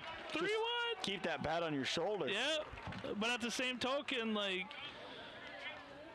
if it's there, that you want to throw a striker down the middle to either. I thought he would have a heavy bat on that pitch. Okay, so 3-2 again. Everybody's going to be moving. Everybody's going to be moving here. 3-2. Ryland Carroll is going to be hauling if this ball gets in the grass. There he goes. Go. And that one's high for ball 4. Oh, jeez. We got some fast you guys have taken off, Sam? Yes, I did. It's close to early. Are they going to switch pitchers here, Sam, just to get through? They might have to, Tyson. Yeah, he tossed the ball before the coach even got there. Yeah, I missed it. I'm updating my book. Okay, so in this inning, in the 7th inning, Tyson, Peters started the inning off with a walk. Stroh, who's up now, struck out. Blomgard got a single. Then we got a hit by pitch from Cooper Ness. And then Van Leer walked. Joseph walked. Knutson struck out on a backwards K.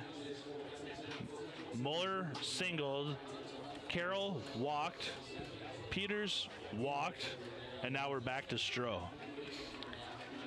And it looks like Jace Morgan is getting loose to lefty. I have just a feeling, Sam. I don't know if I'm right or not. 5 walks this inning. That I believe. I just have a guess that Jace Morgan is probably going to open the game tomorrow. But you got to get there first, and I think that's why he's on the mound now. That's my guess. And he's a lefty, so different look. 11-9. What's his coach telling him? Just throw the ball over the plate. Well, it's not the same now. But it's not the same. Now you got to pitch. But he's tired of seeing walks. I know that. Yeah. I mean, now he's got to pitch. He's got one more left here. Yeah, Tyson, he's got to pitch. It's 11-9. You got the tying run on second, the go-ahead run on first. And he certainly may not be the guy that was going to start tomorrow. At this point, I feel like you got to put your best arm out so that you can get through to this game tomorrow. Yeah, and I mean, you got to get out of here. Lefty's a different look though here. Lefty's a completely different look. If you're 22, like you're just hoping this is it. Last batter right here. Get out of here. Get a nice can of corn to your right or to your left fielder and walk out of here and be happy.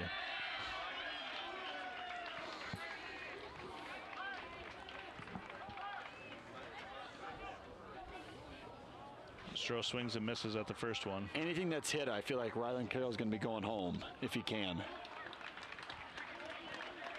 Other than obviously maybe an infield single. Anything that gets to the grass, he's not stopping. Yeah. Yep. Yeah, for sure. There's a base hit. Aiden corrals it. Aiden Roberts corrals it.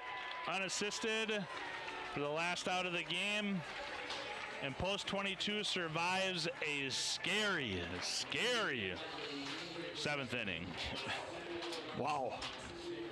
Post 22 almost had a wild tournament for the ages there, but able to hold on, advance to the next day. That's what it's all about. Survive and advance. Yeah, survive and advance is absolutely correct, and they will. And so Post 22 will survive and advance, and we'll see them tomorrow at 4 o'clock, and they will play the loser of the main event tonight between Harrisburg and Watertown. So Post 22 is going to be definitely sticking around for watching this game tonight, Tyson. Yeah, see what they got to regroup here a little bit. I said I think they felt pretty good going into that sixth inning, and at the bottom of the sixth, they were one swing away from ending the game, and then just kind of the bottom fell out of it there in that top half of the seventh, and just couldn't find a pitcher that could get that ball consistently over the plate. But we're able to get the job done. You flush it, you move on, and you show up ready to go tomorrow like they did today. I said that third inning they got hot, and I think they were pretty efficient there for a while. The bats came alive for Post 22 today. I mean, they hit well. They hit better today, obviously, than they did yesterday. But if you're the coach here for Post 22, you're a little concerned about the control of your pitchers. Yeah. Too many walks. And maybe that's not the regular guys they go to, because they were up by 7 at one point. Mm-hmm. But when you have the next guys come in, and you will have more guys throw over the next couple of days, got to be able to consistently be able to throw strikes. Yeah, and so for Brandon Valley, Post 131, that's going to end their tournament. I think they're a little disappointed by how that went, but they can sleep easy at night knowing that they were the high school state champions, and so that's not a terrible. And they never gave up. Yeah, for sure. I mean, they were super resilient all the way to the end. Yeah, not a bad consolation prize being the state champs for high school, but very resilient, and I think for us, Tyson, that's going to do it. We will be back. You and I will be back tomorrow. We're not sure what time or what game we'll have, but I know we're excited for it. Yeah, can't wait to be back tomorrow. Watch some more good baseball tonight. Stick around here for the 1 o'clock game, which will be Yankton versus Pierre. That'll be a great game. Cam Corey and Brett Scott will be in the booth for that. I think we'll turn it over here to KXLG, but for us, that'll do it. Thanks, guys. Thank you. Midwest Foam and Coatings LLC is a family-owned and operated full-service insulation company specializing in spray foam application and energy efficiency. They offer all types of insulation like spray foam, blown-in cellulose, blown-in fiberglass, and fiberglass bats. Midwest Foam and Coatings also does insulation removal along with specialty coating that can restore rubber and metal roof systems. Visit their website for more information at mwfoam.com. Good luck to the Watertown Post 17 baseball team from Midwest Foam and Coatings. And welcome back. It's a KXLG postgame show. Rapid City Post 22 with the victory 11-9 over Brandon Valley Post 131 in this elimination game. Well, we got a couple special guests here. First of all, let's start with the player if we could. Come on in. We'll let you get in real quick. And we'll have Benny do the interview here with Wyatt Reeder. Congratulations, Wyatt. Thank you. Yes, congratulations, Wyatt. Wyatt had a couple big hits today. Home run included in that. First of all, 10 a.m. start time, Central Time. Is that a little harder for you guys to kind of get used to, or were you ready for that based off of yesterday and just? Yeah, we definitely got used to it yesterday, and it's nice to have the first game of the day before the weather gets it gets hot and rain. So yeah, it was good. Awesome. Yeah, and, you got the rest of the day to relax. Prepare for tomorrow. You're right back at it. This part of the tournament, it's survive and advance. You're also a great hockey player. What kind of translates from hockey to baseball for you the most? What are there traits like hand-eye coordination, swing pattern? Is there anything that you find kind of helps you with one sport to the other?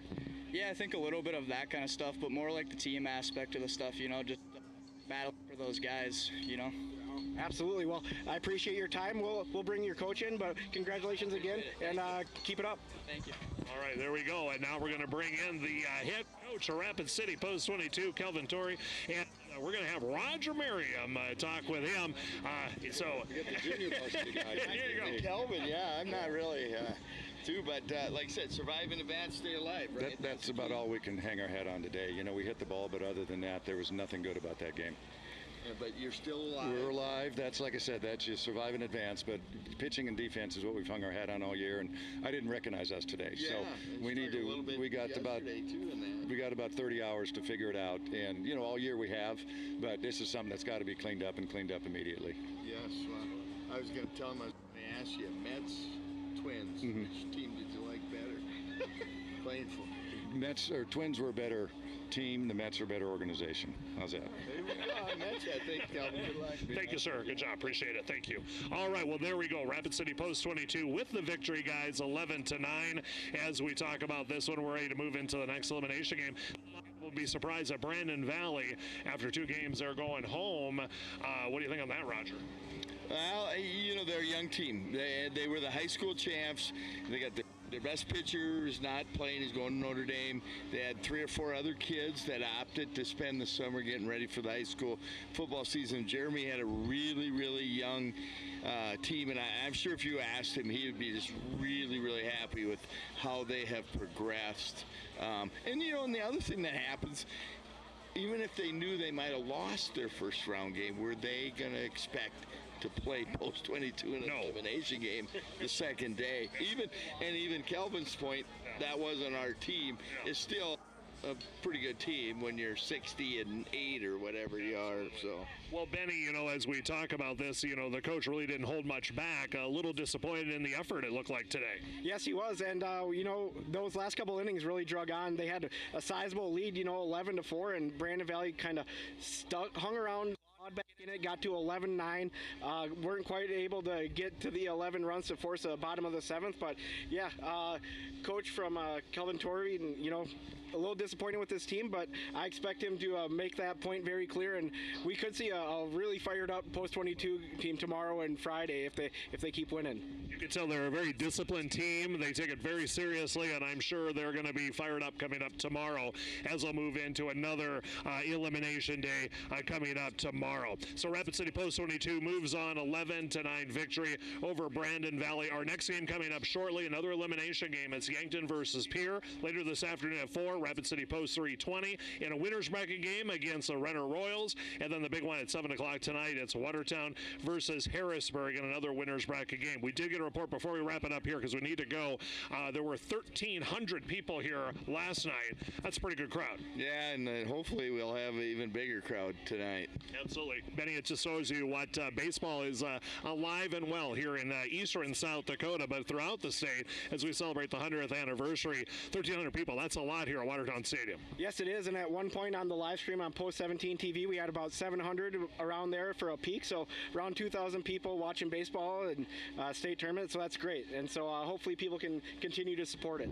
Absolutely. All right, well, that's going to wrap it up here for now. We'll be back coming up shortly with our next pregame show, but this is a KX KXLG postgame show coming at you live from the 2025 South Dakota Class A State American Legion Baseball Tournament. For Ben Dilla and Roger Merriam, I'm Jeremy Herbold. We'll be back shortly.